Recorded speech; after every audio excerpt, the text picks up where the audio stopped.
We gon' separate live from jazz.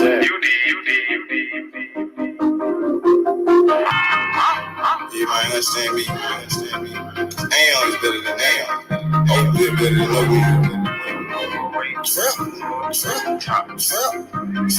on my motherfucking trap shit. I'm on my motherfucking trap shit. I'm on my trap shit. NBA, I'm the number one trap. D57, nigga on his ass down.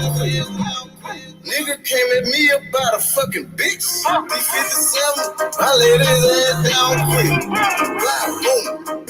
Yeah, all that shit. Niggas talking shit. With all that shit. 20, 50s, 100 shit, I want it all. First round drought, pick that's how I ball. Bitch, she bad, but I put that hoe on pause. Trap. I'm on my trap shit. I'm on my motherfucking trap shit. NBA baller, I'm the drought pick. D57 lay his ass down quick. Body found in the bag, laying in the ditch. I'm on my trap shit. For 48 a bitch. Nigga playing with the G shit. C-Mo, you know I'm with the shit. I'm ballin', Gary Payton back in 96. Don't give a fuck about what I do, cause they don't make you shit. 93 gang bad, they drop a bit. I don't know nothing about shit, I'm on for trap shit. Hold the fuck up. I don't think these niggas believe in you, man. They sleeping on you. Free her, man. I thought ain't you the number one draft pick? I'm on my motherfucking trap shit. I'm on my motherfucking trap shit. I'm on my trap shit. NBA, I'm the number one draft pick. Don't turn off the phone, it's time for this meet. Had to grind for the shot, is the only way on me. I'm on some trap shit, you niggas somewhere at the sleep. Trap like a drive-through, they know I keep growing mad, cause I keep on firing up that reefer. I told them flex, got it, hold it down for my people. Ballin' like a motherfucking drop pick. D57, nigga gon' lay his ass down quick. These scared of something bad, that's all a nigga need. In my trap house, no sticks, stems, or no seeds. NBA drop pick, that's how I ball. 20, 50, 100 shit, I want it all. I'm on my motherfucking trap shit. I'm on my motherfucking trap shit. I'm on my trap shit. NBA, I'm the number one drop pick.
Change. Pray to God, I hope it change. Really gon' change.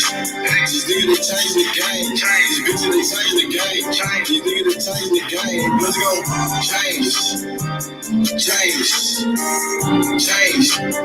One that shit gon' change. Never change. My nigga, we ain't the same.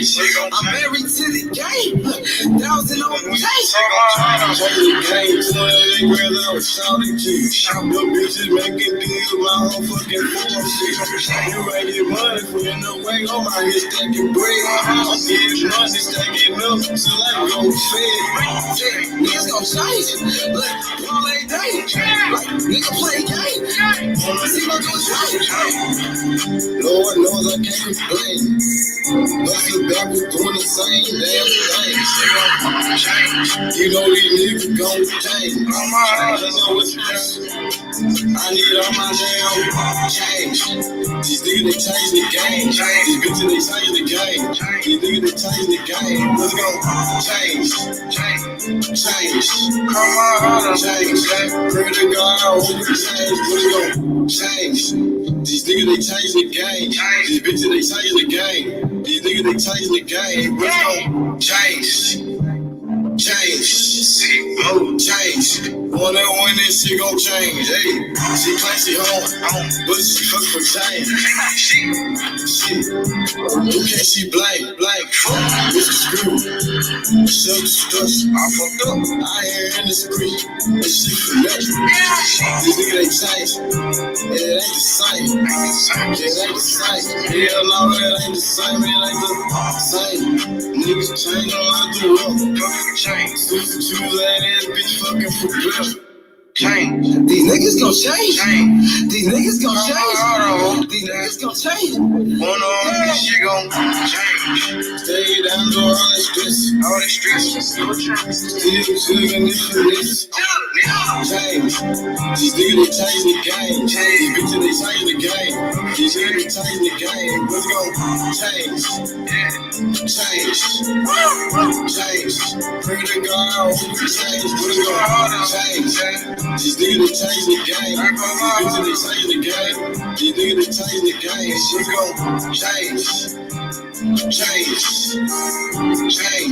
Wanna win this shit gon' change. Hey, man, I understand me, you know what I'm saying? Niggas out here changing every day, man. Hold it down. Like, for real. Like, for real. Hey, she wanna see you all the way to the top. They gon' change. All I hope that G. I call my heart out that. Hope this shit gon' change. And this shit gon' change.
And I blew it on keys. Look at me, bitch, I just know I'm the shit. Shooter like Rambo, came from the bando, free like bankroll, I be bankroll. I'm in the street, ain't a place that I can't go. I walk in this bitch with a silly swag. I walk out this bitch and hop in the day. I blow out this shit like a silly fan. I'm trying to give me a ditty bag. Round, selling plenty grand. I done ran up plenty cash. I just rolled up a zipper gang. Burn up. Pop me some beats and I turn up. I barely can keep up with time. Pop on a nigga for dropping the dime. Red Ben Franks on my mind. I'm in the streets on my grind. I gotta sleep with that eye. I'm who the streets came to sign. Walking this bitch and I turn up. Bring me some drink and I pour up. I'm in the streets, I run door up. Speeding so fast I can't slow up. Speeding so fast I can't slow up. Speeding so fast I can't slow up. I spin it so fast I can't slow up. I'm in the streets, I run door up. I walk in this bitch and I turn up. I walk in this bitch and I turn up. I walk in this bitch and I turn up. I burn up the kush, I'ma burn up. I'm in the streets, I run door up. Spin it so fast I can't slow up. Grab me some drink and I pour up. I'm in the streets, I run door up. I'm a rich trap, I do what I want. I'm a rich street nigga, came out the corner. I live a life that these big nigga want. Promethazine, I don't sip up Corona. Way up a bill, I don't watch it for 12. I serve you on scale, let them motel. Fuck on the hell and make fuck on the deal. In the big cat mouth, chick, I make bail. Then turn to 20, turn to 50. Rockin' designer, looking like a chicken. I'm from the hood and now my nigga get it. If it about money, six figures, I'm with it. Come through your hood and I'm serving you, sir. Place up an order, I'm coming to serve. I'm in the street, I try jumping like her. Young mother, I'm in my hold up, free smurf. Real street nigga from the brick. Fuck all these hoes, I can't beat out a bitch. Ride with a pound and a skeleton nigga. I'm in the jungle, I keep me a stick. I got a trap and I don't pay the rent. Double cup, I'll get it big. Rolling up backwood behind tent. Walking this bitch and I turn up. Bring me some drink and I pour up. I'm in the streets, I run door up. Speeding so fast I can't slow up. Speeding so fast I can't slow up. Speeding so fast I can't slow up. I spin it so fast I can't slow up. I'm in the streets, I run door up. I walk in this bitch and I turn up. I walk in this bitch and I turn up. I walk in this bitch and I turn up. I burn up the cushion, I'ma burn up. I'm in the streets, I run door up. Speeding so fast I can't slow up. Grab me some drink and I pour up. I'm in the streets, I run door up.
Street nigga in the street for real. Stacking kids gotta pay the bill. All these Jackson, all these fighting, blue cheese in the green deal.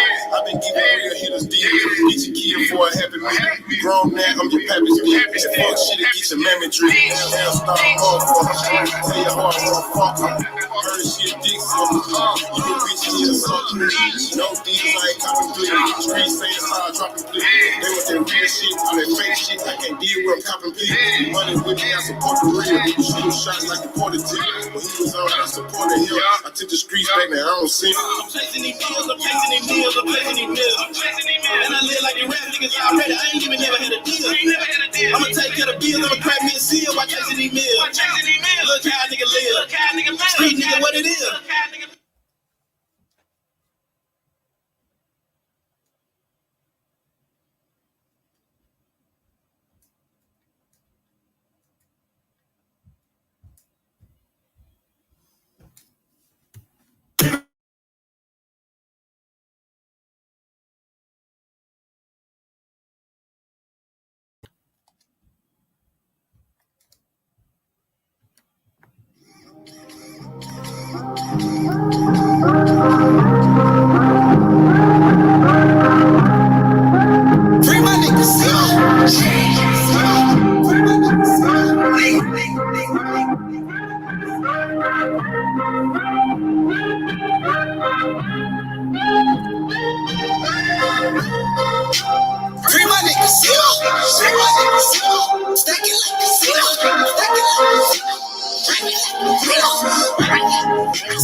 serving the gas.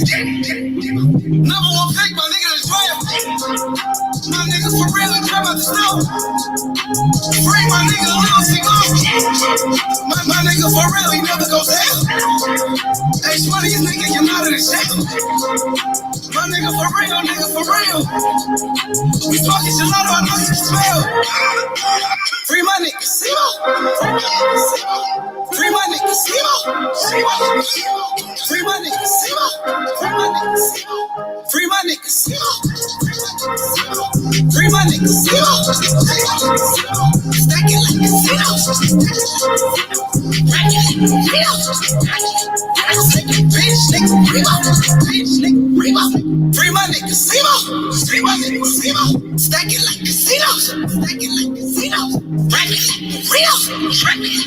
Take a bitch, nigga, Remo. Me and you is family, I'm not gonna let that shit slide. If I hear something going on, I'ma handle it, man. These niggas not gonna disrespect me. My niggas feel the same way, B.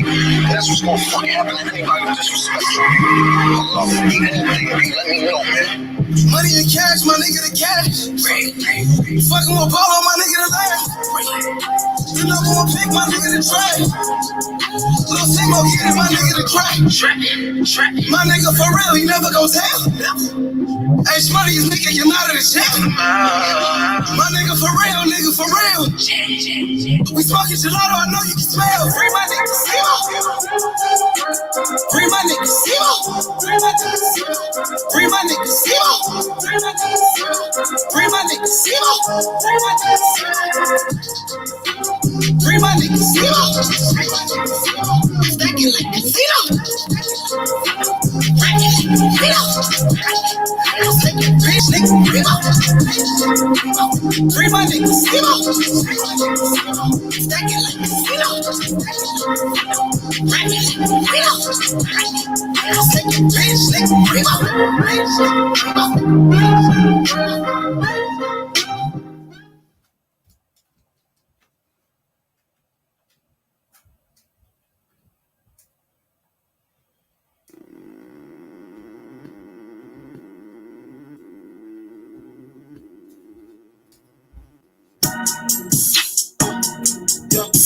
Yo. Shut up.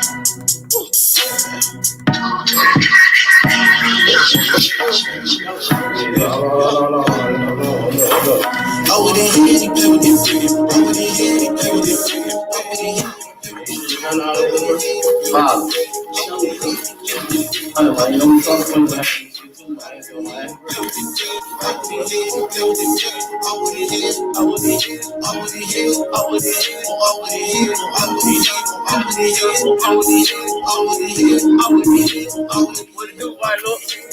Yeah, man, ran off on his walk.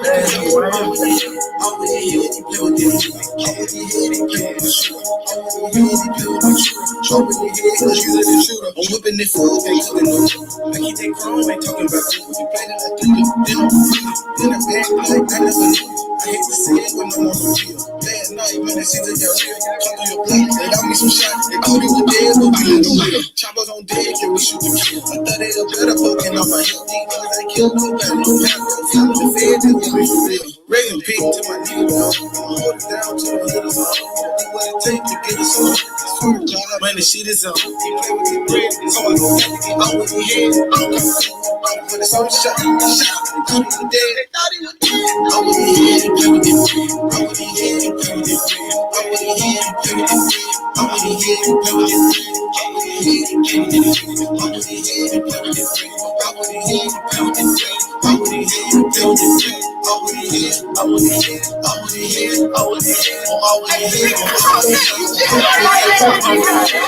here, I would be here, I would be here, I would be here, I would be here, I would be here, I would be here, I would be here. They say he got some problems, so I had to get out with his head. My fucking bitch too, and I brought it down, I had to get out with her head. Got the chopper with the stick on. Got the 30 with the dick on. Little nigga trying to get on. Got this little nigga big on. I front up a nigga with 8 packs. I told him 52 where they at. He's like, nah, I'm squeezing the club till I gotta come out. That gang get me paid. We running the south. I wouldn't hear no money in out that life. You know you ain't down this drought. They ain't gon' know it without. When you see me, you gon' see my niggas. When you see me, you gon' see the pillars. When you see me, you gon' see some robbers. When you see me, you gon' see some killers. Sometimes they gon' shoot. Gon' play a little more fresh. Got Instagram like me. So you know everybody gon' look issue. I'm with the head.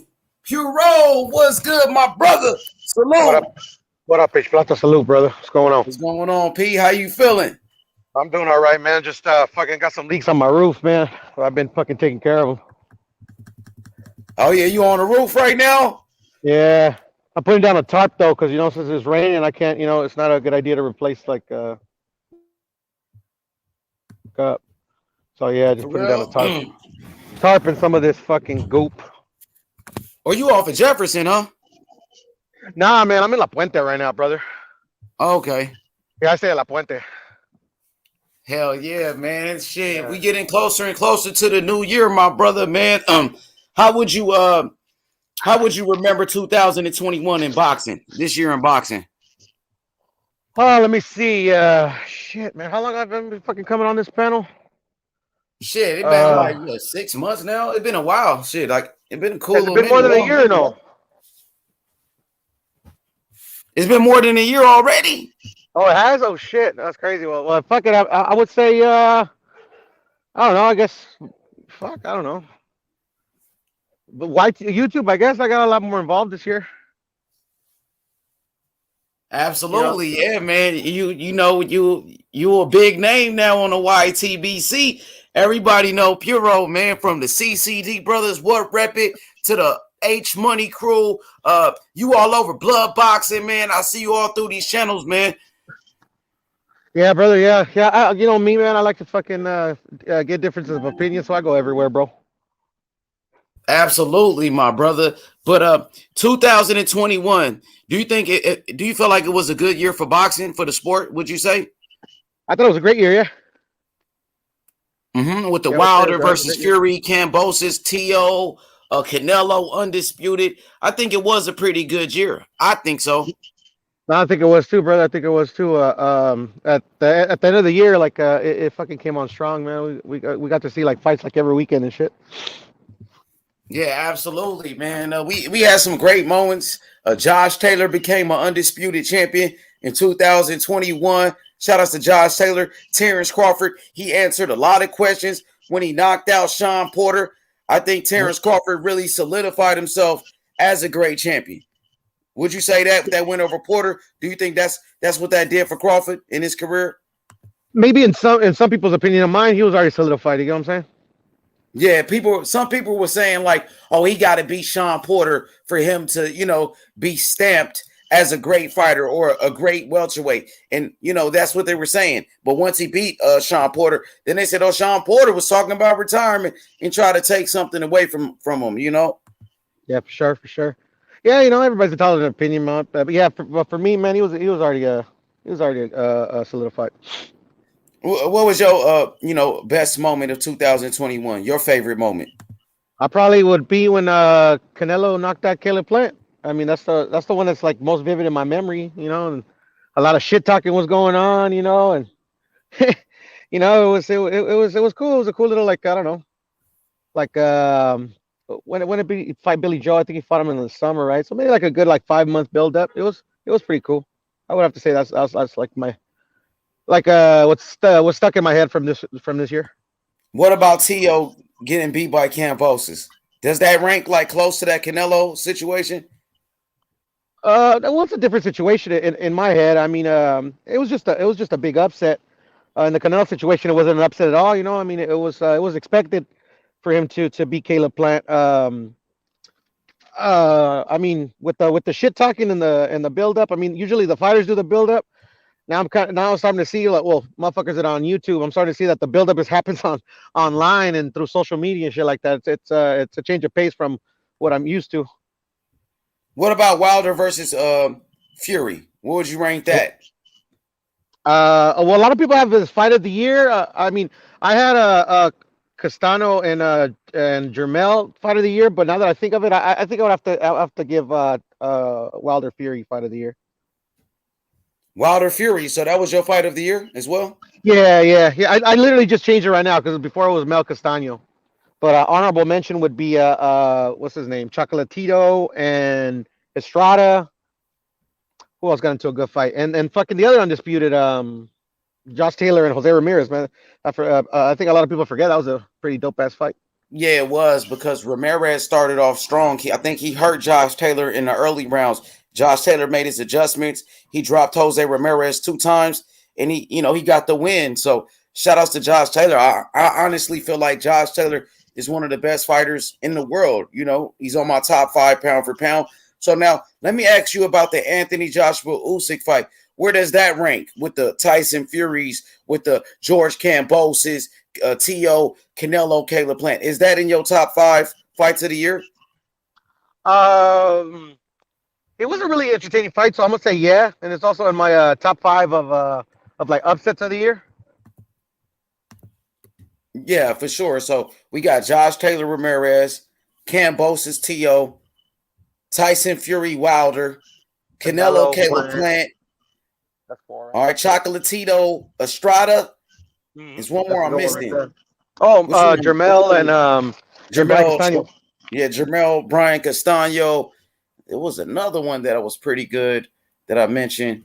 But yeah, it was a good year for boxing. When we mentioned all of these fights, even Devin Haney got the step up fight that he needed with JoJo. He passed the test against a JoJo. Yeah, it was a close fight. I mean, I don't have Devin winning, but it was close anyway. So yeah, he's definitely earned a shot at the titles. Yeah, absolutely, man. So 2022, is right upon us.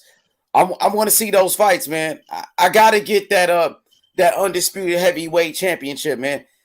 Tyson Fury deserves a shot at the winner. I would love to see that fight. Can Anthony Joshua bounce back in 2022? Because a lot of people are starting to ride this guy off. They say he's not the same. 2022 is a make or break year for AJ. I think same thing with T.O. T.O. got to come back strong. He's in a must-win situation. Teofimo Lopez, he needs to win. He must win, bro. Yeah, no, facts. I think AJ pulls it off, and hopefully we get an undisputed between AJ and Fury. If it happens, if not, Usyk Fury, that'd be cool too. And Tio, I think he's gonna bounce back. I mean, like AJ has a tough task ahead of him, but I think he's got what it takes to pull it off. What you think about Tio versus Jose Ramirez? You think Tio could beat Jose Ramirez? Like me personally, I wouldn't put him in there since he's moving up in weight right away with a Jose Ramirez because he's a lot more seasoned than Tio. It's not in the Loma situation where Loma, I mean, they played around the same amount of fights. I mean, he still had that championship level experience from winning those titles.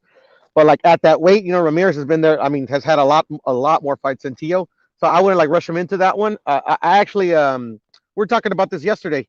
With Victor Postal would be a good step up. I like that fight. Yeah, that's a fight that I think that would be good for Tio. But Victor Postal is very tall. Very good jab. He has good movement, good footwork. I feel like he can give Tio some good work. I think Tio can beat him, but at the same time, I think Victor Postal, will be a good test for him, especially coming off a loss. There's some people that believe, he's not ready for somebody like a Victor Postal. When I brought that fight to the table, they said, I don't know if Tio can beat him. What do you think? I mean, he's a former champion. He's getting a little older. But the thing is, just by what Tio accomplished in the Lomachenko fight, where he outboxed him, just what I've seen from him, like literally, I think a step down from anybody but Postal would be a step down for somebody at his skill level and experience level from the Lomachenko fight and even the Kambosos fight. So I mean, that's how I would do it. Like if it was any other up and comer that with that type of record and he never had like a title shot or a former champion, I would be like, yeah, maybe Victor Postal's a little too much for him to bite off, but I think Tio can handle it. Yeah, I think that's a great fight. Postal, like you said, a former champion who's been in there with some of the top guys like Josh Taylor, um, what's his name, Terrence Crawford. He been in there with some top guys. He only Yeah, lost no, to the best. yeah, you've been with Taylor, Bud. Yeah, what's the other dude? Ramirez, Jose. Ramirez. Yeah, Yeah, yeah, so yeah. So I it'll be a think good that's a fight. good test Maybe for even Jose Tio. Zapata would be a good fight. Yeah, yeah, but like you said, I would like Tio to get one fight before Zabata. Before you throw him Yeah, in yeah. there, yeah, I think Postal will be that guy. What you think about an Ivan Barancek versus a Tio? I know Barancek in his last fight was knocked out against Montana Love. Do you think Barancek is a good opponent, or you rather see him fight against Postal? Postal who had a good performance against Jose Ramirez in his last time in the ring. I'd rather see him in with Postal, but I mean, like, I don't know how much Baranchik has left, but he's still, a quality opponent, especially since Tio hasn't fought at 140. I mean, we don't know how much he has left. I mean, like, say it is a mismatch, but it's still good work. He acclimatizes himself to the weight. Yeah, absolutely, man. So 2022 is a big year for Teofimo Lopez. Let's see Kenny bounce back. The same thing with Anthony Joshua. You can say the same thing about Keith Thurman. Keith Thurman finally returns back to the sport. Does the people expect from a Keith Thurman? What do expect for Keith Thurman? Barrios, who you picking that fight, brother? Well, I'm gonna go with Keith Thurman. He's the proven champion. He's only lost once to Manny Pacquiao. It's no small feat to beat him. It was so close. But the inactivity is what worries me with Keith. How long has he been out? Do you know? It's almost been 3 years. About 3 years. So yeah, that's the only thing that would worry me in this fight versus Barrios, because Barrios does have experience. He held a minor title at 140, right? And no, yeah, 140. And so I mean, and he has some pop because as his KO record shows. But it's not super dangerous, but it still like gives Keith some quality rounds. So yeah, I got Keith in that fight just on sheer experience. What you think about Keith Thurman picking Mario Barrios, knowing that Barrios was a 140 pounder, like you said, and he's coming off a knockout loss to Tank Davis, and Thurman still picks this guy rather than a Boots or a Virgil. Well, how my position is on that one. Keith don't pick his fights. He's not his own promoter and stuff like that. He's not. He doesn't call the shots. So I'm sure they picked it for him. But actually, I have no issue with Barrios. He was always a big kid for 140. So, he should fill into the weight nicely, and he only has one loss, and it was to a highly skilled fighter in Tank Davis. And how I hold Tank in high regard, in skill wise. Shout outs to Rudy in the chat. He said Fury versus White, WBC orders 80% 20 split. 80-20 split. The WBC ordered that today. 20% for Dylan White. So even if Dylan White takes that 20%, like Joseph, he explained to me, that will still be Dylan White's biggest payday. That 20% will amount to, like he said, nearly $5 million. That will still be his biggest payday and a shot at the champion, Tyson Fury. If I'm Dylan White, I'll jump on it and take that fight. I'll get my biggest payday. I'll get a shot at a world title against the number one heavyweight. If you feel like you could beat Fury, take the fight. If not, go ahead and go do whatever you want to do. But what's your thoughts on that, brother? Yeah, no, for sure. I mean, shit, man. He's been WBC interim champion fucking for the longest, So if he truly wants that fight, he should take it, Like, I don't think Dylan White's ever been champion, right? Never. Yeah, I mean, for me, if I was Dylan White, it's a no-brainer. But you know how boxing is. Yeah, man, these guys are just looking for a payday. You know what I mean? Some more. Hey, if that's the case, if you're looking for a payday, that's gonna be your biggest payday. That true, right? 5 million, so take it, jump on it. You know what I mean? If you can beat the guy. If not, we don't want to hear no bitching and crying from those fight fans pushing narratives, man. So Dylan White, you got an opportunity. The offer's on the table. The WBC, they ordered it. Take the fight. Make it happen. If you feel like you can beat Tyson Fury. If not, we don't want to hear no bitching. We don't want to hear that. Shit, Take the right? fucking fight. Let's make it happen for the fans. You know, that's what I You want want to to make see. money? Go fucking fight Jake Paul. If you want to fucking have a legacy, box. Fucking Uh-huh. Tyson Fury. Yes. Hey, speaking of Jake Paul, what you thought about 2021, the year for Jake Paul? Should he be considered as one of those fighters of the year, knowing that this guy was knocking people out? He knocked out Tyron Woodley, knocked out Nate Robinson. Who else? Ben Askren. He was bringing a lot of excitement to boxing. Do you feel like he should be considered possibly fighter of the year or no? Because that's what I heard from some people. Well, I mean, I wouldn't, me personally, because he still hasn't fought I mean, fighter of the year, okay, I can actually make an argument for, you know, that he can make a case for fighter of the year, but like boxer of the year or in a poll with just boxers, I would say no, because he hasn't fought a boxer yet, you know, but if in a poll of just like people that fight professionally, then fuck it, yeah, I don't see why not. Okay, for sure. Ellie said no.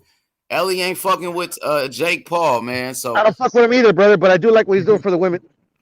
yeah, what he did for Amanda Serrano, I guess she got her biggest payday, you know, with Jake Paul. You know, he is bringing some more eyes to the sport. I heard his last pay-per-view pretty much flopped, but before that, the Yeah. kid was doing plenty of numbers, you know, honestly. That's well, those are the rumors. Did they release the numbers of the other fights, or is this the first one? I mean, the first fight, I know he did $1 million with Ben Askren. He did $1 million with Woodley. You know what I mean? The first fight with Woodley. So yeah, Okay, well, there you they go. were releasing those numbers at first. He was $1 million pay-per-views every time. You know, but then Well, I that, guess I don't know how accurate the reports are from this pay-per-view saying he only did mhm. 65,000. I don't know how accurate it is, man. Everybody's coming up with some numbers. You A have to. lot, a You have lot of to. people got their own agenda. You know what I mean? So I don't Yeah, know. no, I totally understand. Yeah, but till further notice, I mean, those are the numbers. Those are the numbers. But I mean, you know, like he was fighting a rematch that I mean, I didn't really hear anybody really clamoring for that rematch. So you know, people are probably like, okay, I already seen this shit. For sure, for sure. What's good, Matthew? Assalamu alaikum.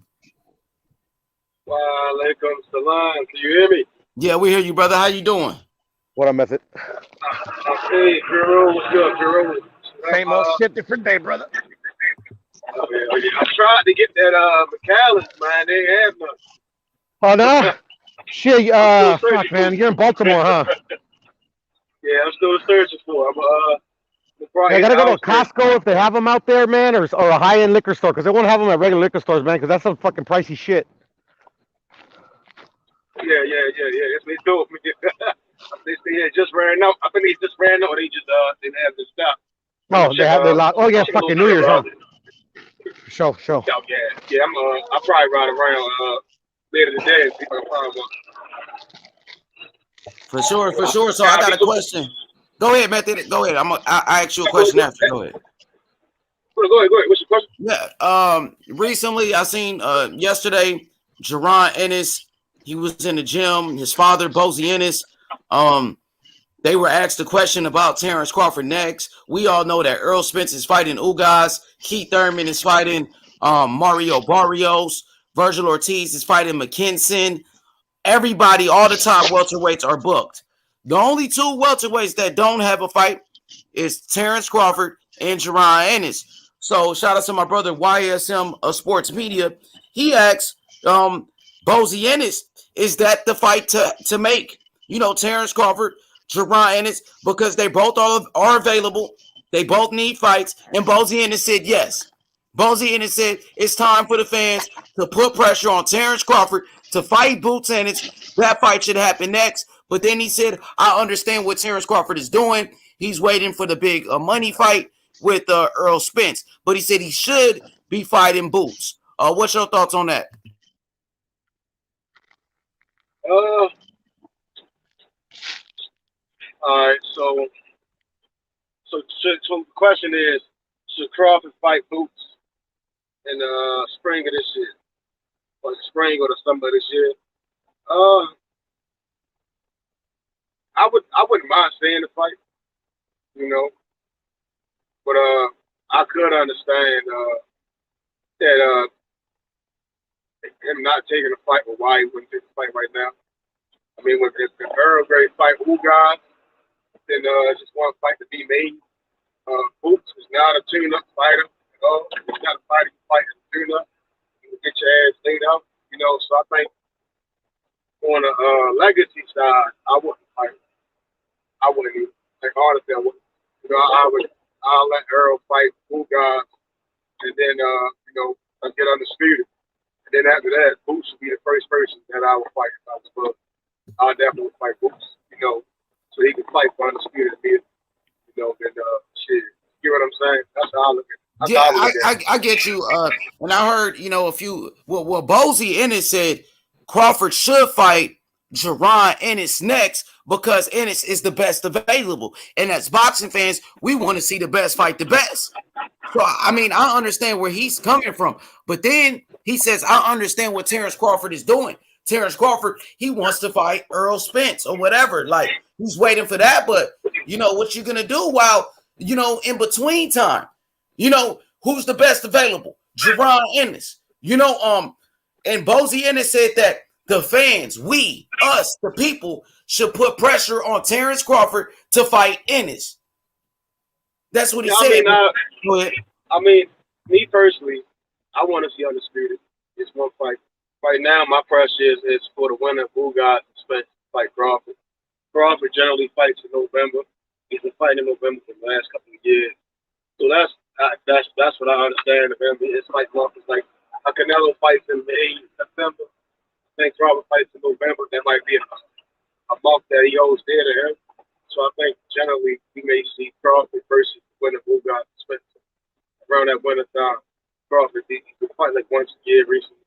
You know, so I mean, me personally, I want to see Boots fight the winner of those three welterweights. After Ugas, Earl, and Bud, once they clear all that smoke, it's time for Boots. You know, like right now, I think Boots should just keep doing what he's doing. You know, all right. I don't see, you know, I don't see nothing wrong with Bud trying to fight for undisputed. You know, be the first two-time undisputed champion. And, yeah, I feel you, but I feel you. I respect that. I think Evander Holyfield was a two-time undisputed champion when he started off at cruiserweight. Then Holyfield moved up to heavyweight, became undisputed champion.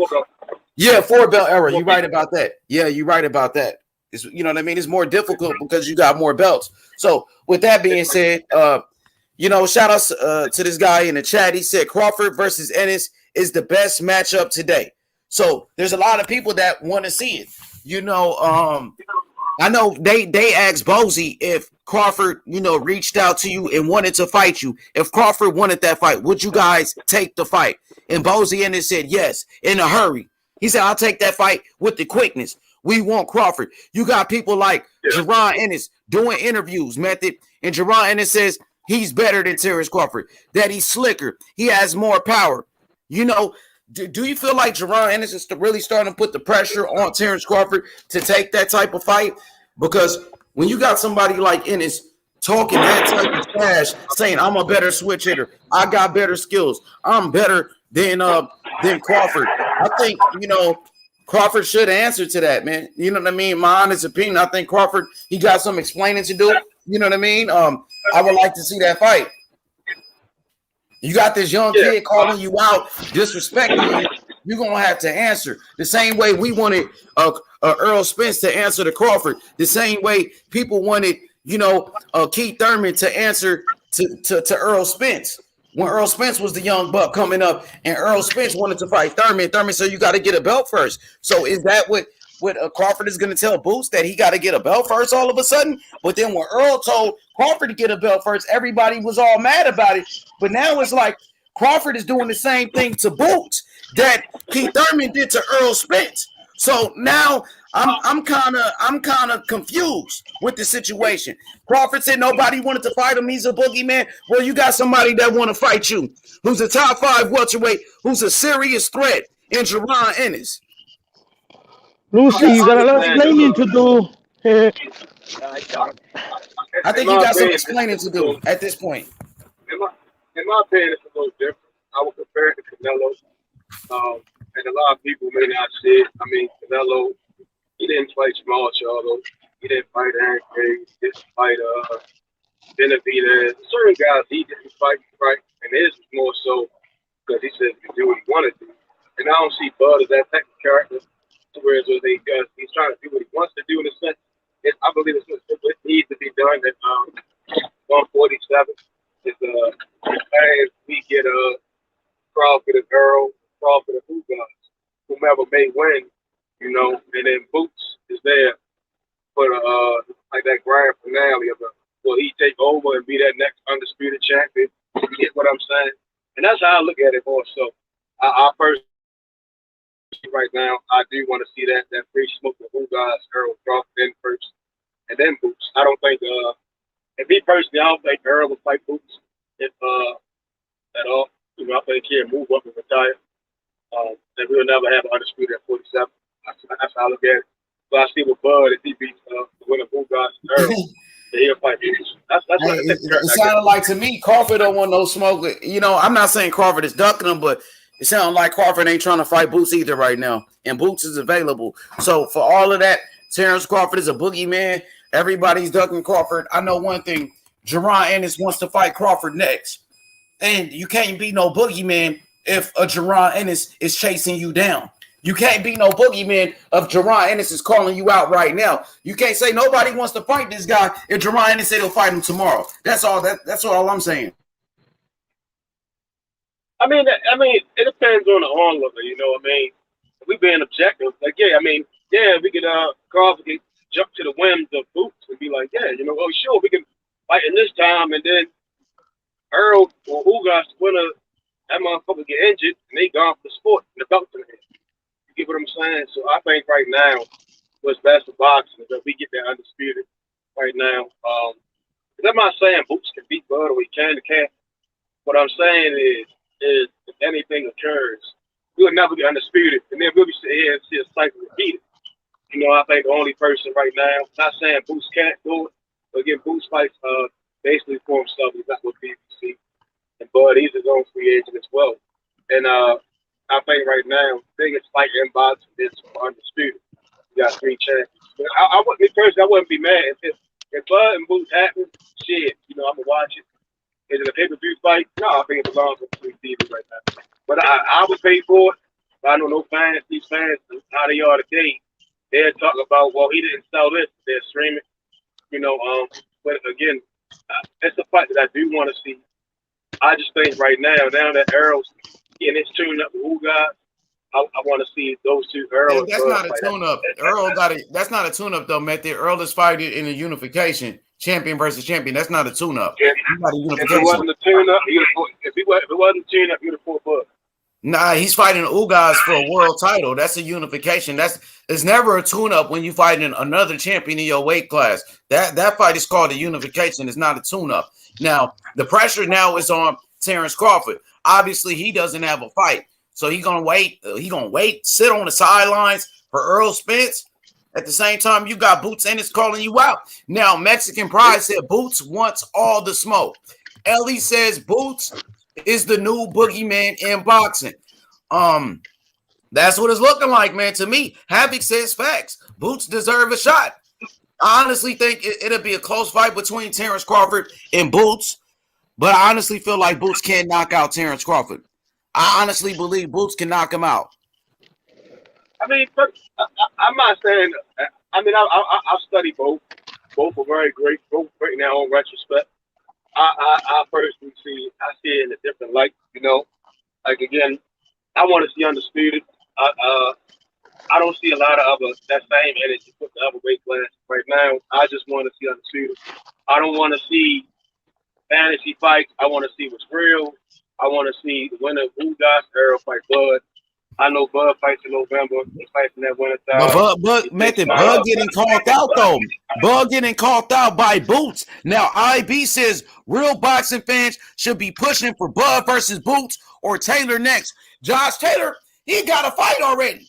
So Josh Taylor is not available. So the only person available is Boots. Josh Taylor still got to fight his mandatory at 140. You know what I mean? Give Boots a chance. Go ahead. I think that's all I gotta say. Because Crawford was saying, Crawford fans were saying everybody is ducking Crawford. Crawford is a boogeyman. Nobody wants to fight him. That's not true because you got Jaron Ennis calling him out right now. Go ahead, Method. I'm sorry. Go ahead.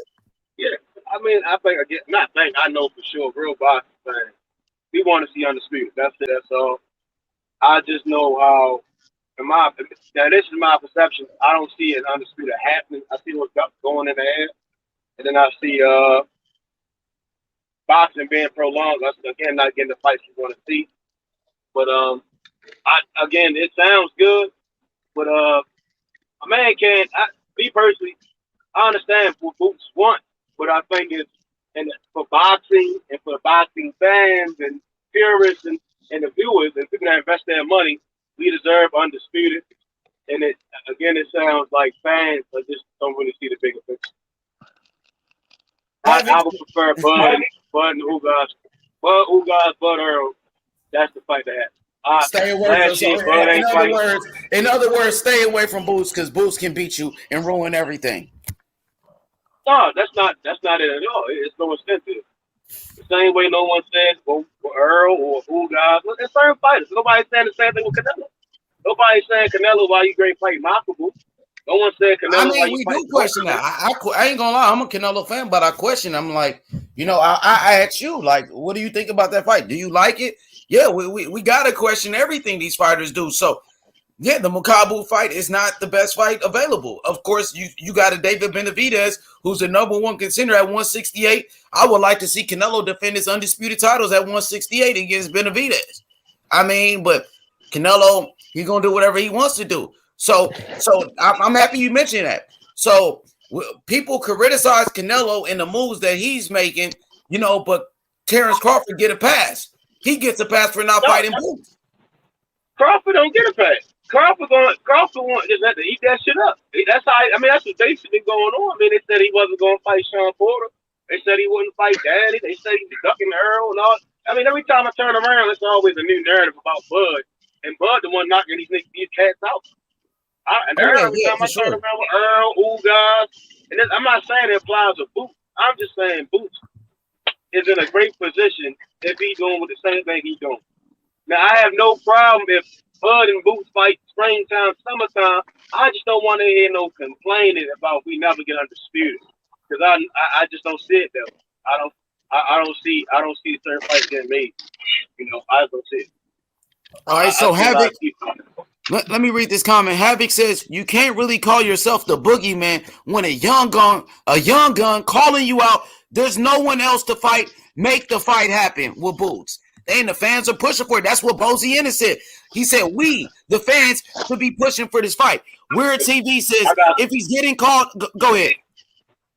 My question is right for everybody. My question is this: if Bud beats Boots or Boots beats Bud, who in the fuck gonna fight them? Undisputed, the same undisputed fight that you're talking about. The winner. No. Let me answer. If Bud beats Boots, right? Ain't no one in their right mind gonna be like, yeah, I'm gonna jump in there. Why? Because Boots is that good? I said if Bud beats Boots, beats a young hungry lion in Boots, right? Nobody's gonna fight him. If Boots beats Bud, pound for pound, pound for pound Hall of Fame fighter, no one's gonna fight. I'm not gonna say that because I'm not gonna say that because you got people like Virgil Ortiz that been calling Crawford out. Now at the same time, yeah, you feel me? So there's a lot of people that want to fight Crawford. Sean Porter just fought him. Yeah, but that's not what I'm saying. I'm saying, all right. So again, I gotta say it again.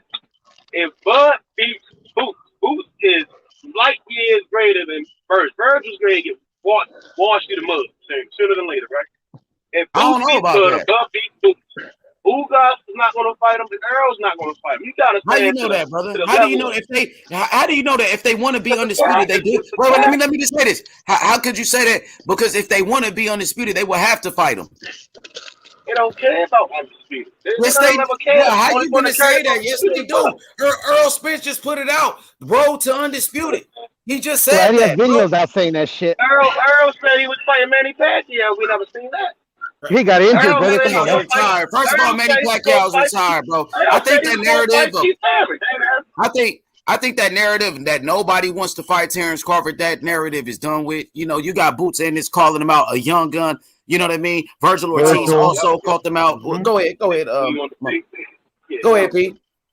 Oh no, just saying. You know, I mean, there's people calling them out. You know, I mean, like fucking Harris Spence got injured in the Pacquiao fight. You know, it is what it is, brother. Exactly. I understand everybody want to protect Canelo. That's the honest. We ain't talking about Canelo, man. Nobody even mentioned Canelo. Like I said, I don't like the Makabu fight. I don't like it. But I know we joke around, Master Bro, but is Canelo really living rent free in your head, bro? Come on now. Don't be mad. It's like so happen, and then y'all start to see television shit in boxing. That's all I'm saying.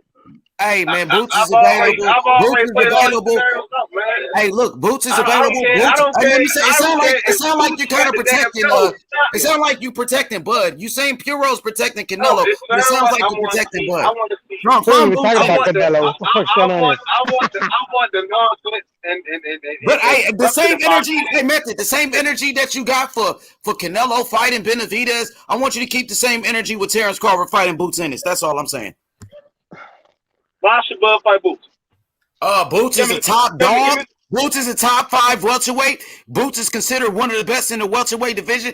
He's the best available. So who else is he gonna fight? Jose Cito Lopez? Come on, man. Who's he gonna fight? Bud don't have no obligations right now. If you want a light touch, you know, that's actually not a bad one. Yeah, give him a light touch. Stay away from Boots, right? No, I want him to fight Boots.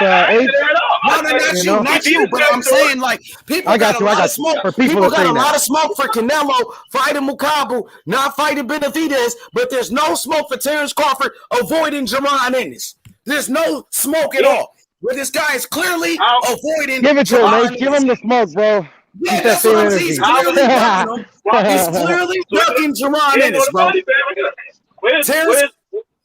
Terrence Crawford is ducking Jaron Ennis, bro. It's a duck. It's a duck. I'm being real. Does Bud have any obligation to fight Boots next? No, he doesn't. I mean, is Jaron Ennis the best available? He's the best available. Earl Spence is fighting Ugas. Virgil Ortiz, he's fighting McKenzie. Keith Thurman is fighting Mario Barrios. Josh Taylor's still at 140. So who's he gonna fight? I get it. He gonna fight Luis Collazo next. God damn it! We about to fight Victor Ortiz. This nigga gonna fight Victor Ortiz next, man. You know what? I don't have an obligation to fuck my wife, bro, but I'm gonna. So now I'm asking a question, right? So if Bud fought one time the year and the year before that, right? So now it's a discussion. We're gonna be real about this. And then this year he already has in his mind he only wants to fight one time. That's undisputed, right? The process should be on one of Earl and U guys making that fight next, right? Bro, so just ignore Jaron Ennis. Ignore the call out from Jaron Ennis. I thought it was free smoke. I guess not. I guess it costs a little something. When it comes to Boots, they know Boots can beat him. That's why. Yeah, pretty much. Hey, so I got to drop off, bro. I'm going to finish this roof. I'll hop out in a minute. All right, Method. Last year, it was mandatory. That was the first he pulled that shit was mandatory. But you said why fight Boots? Boots don't bring nothing to the table. If Boots knocks Virgil Ortiz out the way this year, they go to mandatory. The next year we got to speed it. So pretty much, Method. It sounds Boots, like if Boots be first in the spring, and 9 times out of 10, Boots and Bud gonna fight in the winter. Hey, Method. Guess what?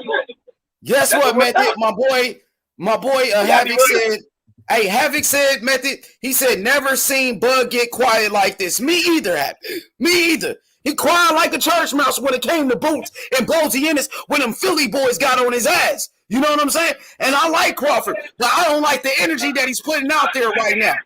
I disagree with it. If we're going to say Canelo is ducking Benavidez, we got to keep the same energy with Terrence Crawford ducking Jaron Ennis. That's my whole point. That's my whole point. Nobody ducking Boots. The only person ducking Boots is the WBC. It sounds like Terrence Crawford is ducking him right now. That's what it sounds like to me. Ducking Boots is the WBC, man. They already send that motherfucker through the loop. It's Terrence Crawford. If we get undisputed, fans gonna be like, damn. And then we get a whole nother big fight. I can't trip. I said we want to make it faster. Virgil Ortiz get his ass enabled for Boots. They eliminate whoever's the number one in any sanctioning body. Whoever wins that fight is number one all across the board, right? and then bang, we get the mega fight. I don't know. Again, I'm looking at it from what I'm saying in patterns, right? In patterns, Bud is only fought once every year. Earl and Ugas are fighting early next year, right? That means Earl or Ugas will fight twice. They will be wanting to fight for undisputed. I know Bud only fights once, so that means he's going to want to fight for undisputed in November, December, October, one of those months, right? And then after that, if whoever knocks each other off or that mandatory, whatever the fuck list is going to be, whatever the sanctions provides doing, it'll be Boots versus the undisputed champ. And that's it. That's all. Yeah, I mean, I understand, but so pretty much it's Keith. Look, Terrence Crawford put out his hit list. The people he want to fight. He named the 3 fighters. He said Keith Thurman, who hasn't fought in 3 years. Why would Terrence Crawford want to fight Keith Thurman? You know what I mean? I don't understand that. So let me finish, bro. I'll let you finish. Let me finish. Now, Terrence Crawford, he put out his hit list. They said the fighters he want to fight. He mentioned Keith Thurman, a guy who doesn't have a belt. What the fuck does Keith Thurman bring to the table? Why he want to fight Keith? Okay, Keith Thurman ain't fought in 3 fucking years. And on top of on top of that, Keith Thurman got a fight already with Mario Barrios. So he said he want to fight Keith Thurman, who got a fight. You can't fight Keith Thurman. The nigga Terrence Crawford said he want to fight against Ugas. So this nigga Terrence Crawford said he want to fight Ugas. So when Terrence Crawford said he want to fight Ugas, it's not a tune-up.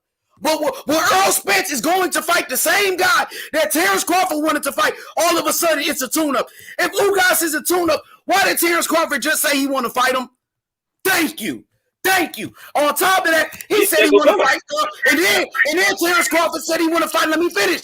And then Terrence Crawford said he want to fight Earl Spence. But all 3 of those guys that he mentioned, Keith Thurman about to fight Barrios, Earl Spence and Ugas, they fighting each other. So you can't fight none of those guys. Who's the next best opponent? Let me finish. Who's the next best opponent? The next best opponent is Jerron Ennis, Virgil Ortiz. He's about to fight McKinson. Come on, bro. That's cool, man. I have no problem. I'm gonna be honest with you. Let me rebuttal that, bro. One more time. I go ahead. All I'm saying is the motherfucker fights once, right? In the last 2 years, he began to fight once.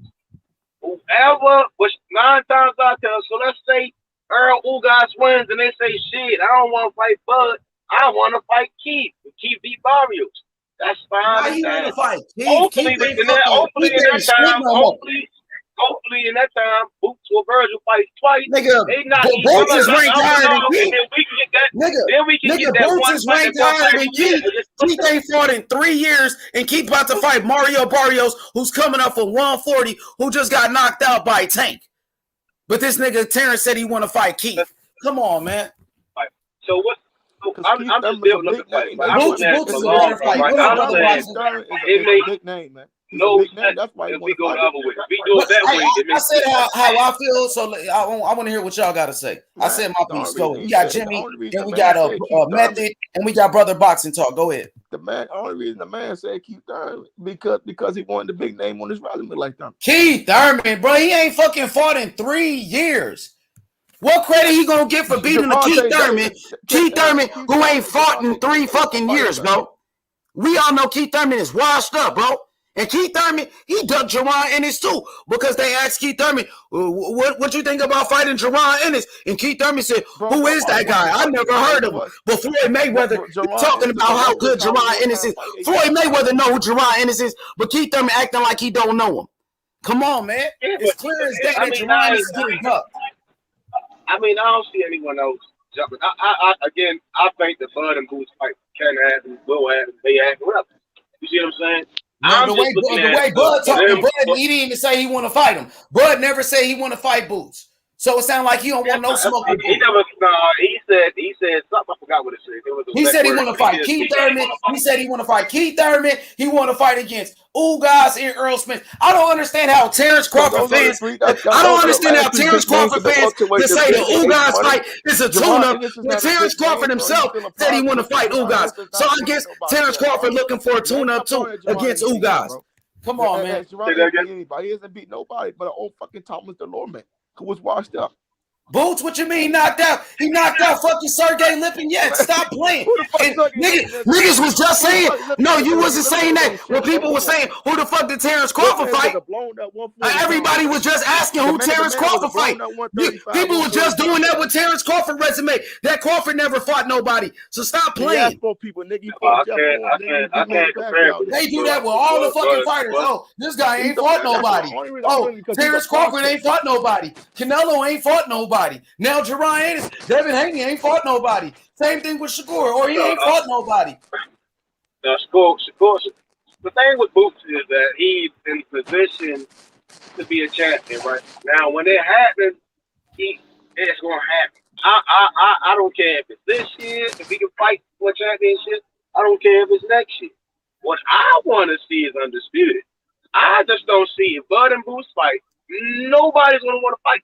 I think no one really thinks that shit. Bro, but if Terrence Crawford beats Boots, right? If Terrence Crawford beats, let's say he knocks out, he ain't gonna beat Boots. I got Boots knocking him out. I got Boots knocking out Terrence Crawford. Boots will knock out Terrence Crawford, bro.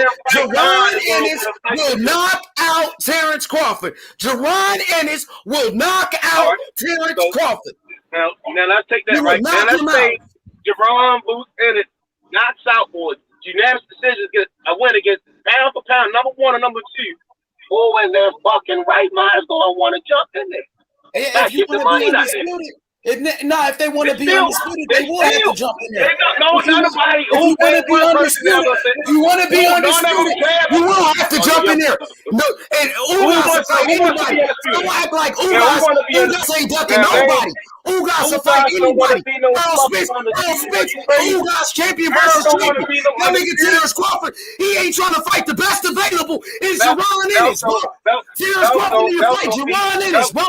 Straight up. That's gonna feed families, man. Okay. Lalo said Crawford will body Ennis. How will he body him though, Lalo, if he don't want to fight? If he don't want the smoke? He gotta take the fight to body him. I agree with H Money. I agree with H Money. I think obviously Ugas and Spence are tied up. So I walk away. Boots Ennis, I mean he's free. So yeah, fuck it, man. Get the fight on. He don't want no smoke with Boots, though. They said Boots got to get a belt first. You know what they said? Boots got to get a belt first. But when Earl Spence said that to Crawford, everybody had a problem with. But it's okay for Terrence Crawford to say the same thing. It's a double standard. Let me ask you a question. If you were Earl Ugas, right, and you just saw Terrence Crawford go out there, hypothetically knock out Boots, right? You would fight him. He's not gonna knock out Boots. I got Boots knocking him out. That's not what I said. So let's say Boots knocks out the pound for pound best fight in the world. You gonna fight him next? Yes. If I want to be undisputed, yes. Yes. For all the belts, yes. For all the marbles, yes. The answer to that is yes. Now, I find it kind of funny how when Earl Spence was like, Terrence Crawford ain't fought nobody. Terrence Crawford needs to go get a belt first. You know, people had a problem with it, but now Terrence Crawford and his fans, they're doing the same thing. No, Terrence Crawford and his fans are doing the same thing to Boots Ennis, saying Boots got to get a belt first. Boots ain't fought nobody. So y'all doing your Earl Spence. I never thought I'd see the day. I thought I'd never see the day that Terrence Crawford and his fans do the same thing that Earl Spence is doing. And say that this guy, what y'all going to say 70-30 next? Next thing you know, y'all going to be saying 60-40. The next thing they gonna start saying is 60-40, or 70-30. I'm a big fish. Terrence Crawford talking about he the big fish now when it comes to y'all should be saying shit, man. Ain't never That was Bozy Ennis and Jerron Ennis, they just saying shit too. Because that's what he said. And Bozy ain't never. That's why Bozy understand, because undisputed right there. And you can make history. You make the history. I'm about to play the interview. I'm going to play the interview right now. When Bozy Ennis calls out Jerron Ennis. I watch Bozy all the time, man. Yeah, Bozy Ennis, Jerron Ennis, they calling out Terrence Crawford. Have you guys heard anything from Terrence Crawford and his fans since Jerron Ennis called them out? I haven't heard anything from Terrence Crawford ever since Jerron Ennis called them out, dog. You know what I mean? Respond to Terrence Crawford needs to respond to Jerron Ennis and his call out. That's what I think. If not, it's gonna look bad, man. You know, the energy They don't look better than nobody, man. The energy completely changed when Boots called out Terrence Crawford. Terrence Crawford fans, their energy completely changed. They were just talking about Earl Spence fighting Jaron Ennis, but then Earl Spence got to fight with Ugas. Earl Spence is not available. Now it's a problem when Jaron Ennis wants to fight Crawford. Jaron Ennis is good enough to fight Earl, but y'all saying he's not good enough to fight Crawford? I'm about to play the video. I just want to. It's a lot of ducking going on. Quack, quack, duck, duck. Hey, here we go. I'm about to play it. Y'all get ready. Y'all gotta stay with Miss Cash. I'm about to play the interview with Bozy Ennis, Jaron Ennis, and his father call out Terrence Crawford. You know, this is not me. This is what he said. If don't get mad at me, get mad at Boots and his daddy. Here we go. Here we go. Everybody go on mute. Jaron Ennis calls out Terrence Crawford. Tell me, have you seen Terrence Crawford, y'all? Where he at? Terrence Crawford, well, Virgil Ortiz is fighting Michael McKinnison. Yeah, Thurman is fighting Mario Barrios, and then you have Spencer Ugas. The only people without dancing partners right now who's on that level is Boots and Terrence Crawford. A lot of people. He don't got an opponent, fight Boots. Right. What's your thoughts on that?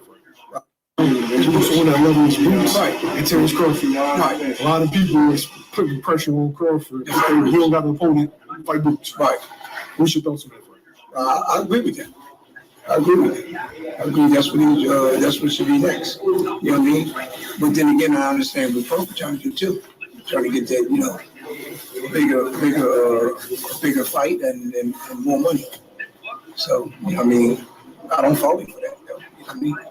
But who can he fight that's on world level if everybody is occupied? Well, I guess what can I say? I don't know. Yeah, you're right about that, you know?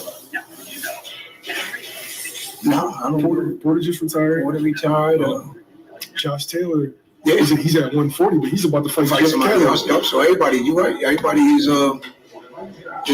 available, not available to me, not available to me. Do you feel like you're going to hear continuous pressure on him for like the next couple of months to fight Boots? Yeah, they're going to be pushing it, keep on pushing it too. But you know, do you see it happening?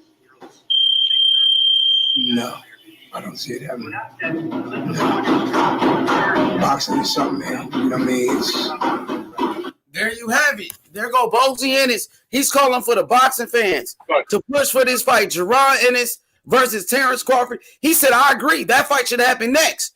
So we need some answers for Terrence Crawford. He's being called out right now, boxing historian, by Jaron Ennis.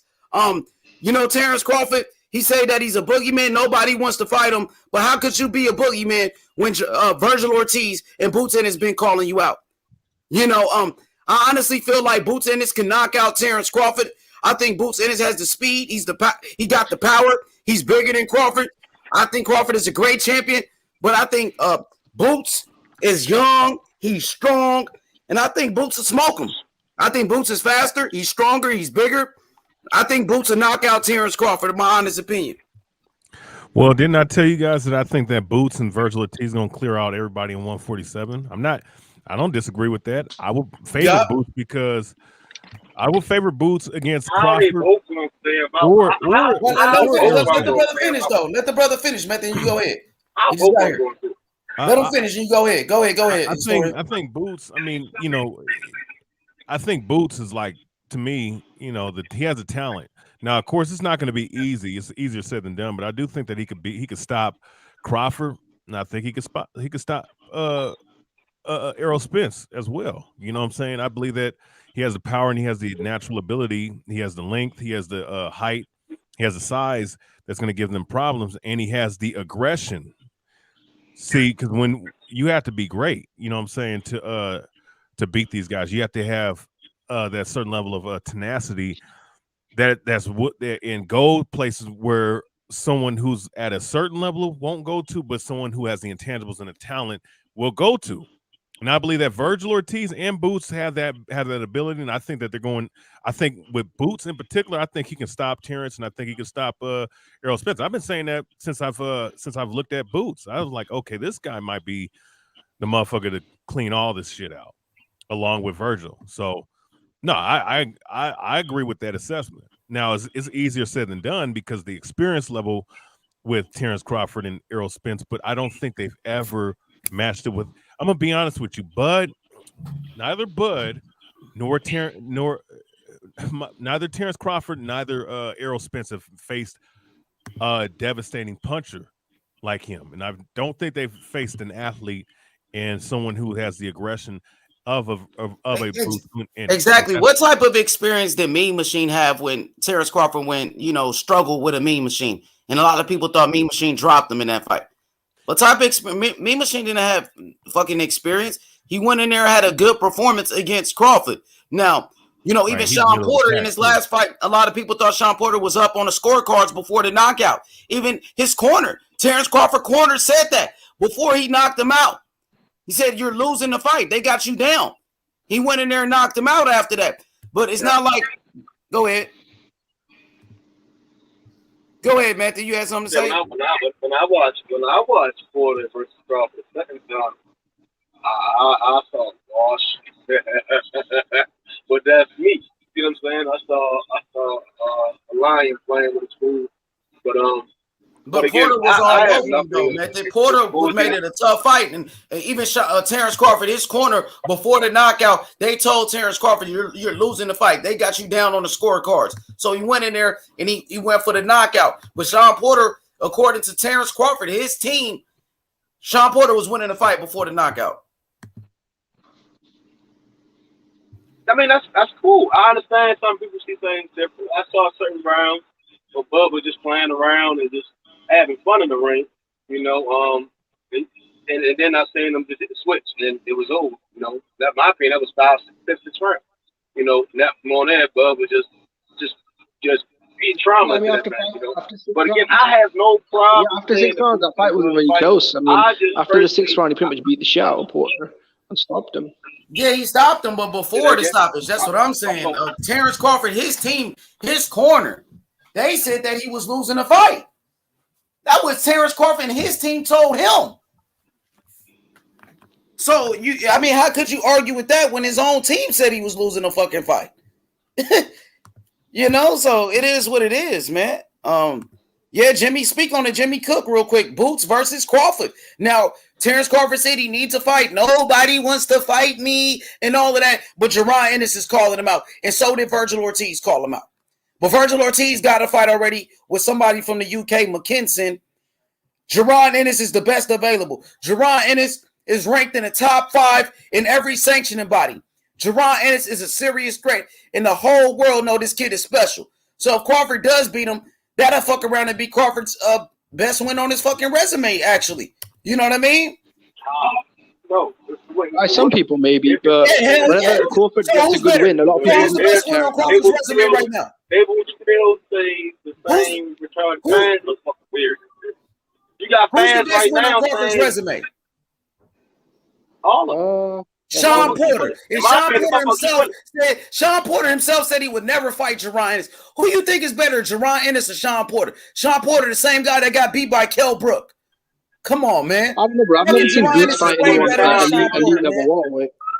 I don't know, bro. I haven't seen him really fight a dangerous fighter yet, Boots. He's fighting good contenders. Is way better than Sean Porter, bro. Sean Porter himself said he would never fight Jerron Ennis. He said, "I will retire before I fight him," and that's what he did do, retire. Right. And Sean Porter ducked Jerron Ennis. Sean fought Bud. It was total. When Sean fought Bud, right? I watched the fight again, and I watched it again. Bud is just a different level fighter. And this is why I want to see undisputed, one man, one face boxing. And then I want to see these younger up-and-coming guys get in the mix. You see what I'm saying? I just personally don't see. The only person I see fighting Boots is Bud. Only guy. I don't see Bull guys taking that fight. If he beats, I say it like this. Right? The winner of Earl Ugas, if they don't fight Bud next, right? And in that winter time of this shit, They're not gonna fight no damn Boots, and they sure they gonna fight no fucking Virgil. They gonna. So Bulldog's gonna retire. The one thing so about if they Terence don't Crawford fight, is, if they I don't think we'll fight, get the fight. say I if think they we will don't get the fight Boots. Crawford next, if they don't fight Crawford next, what the fuck is Crawford gonna do? He should fight Boots then, or just keep That's avoiding all I'm Boots. saying, and that's all I'm saying. I'm just saying.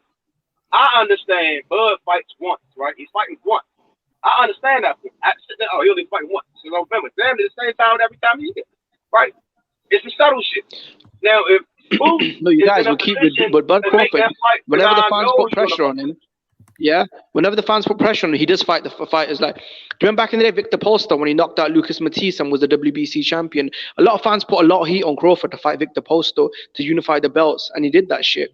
Sean Porter, Yeah, but you a know, lot of fans were Jerron saying Ennis. fight Porter, I feel fight you, Porter. Jerron Ennis So is a yes, the fans need completely to get different behind type it. of beast. He's a whole different animal than a Victor Postal. Jerron Ennis got speed, power, boxing IQ, and Jerron Ennis said everything Crawford can do, I can do better. That's what Ennis said. No, I'm saying the heat though. I'm saying the heat from the fans.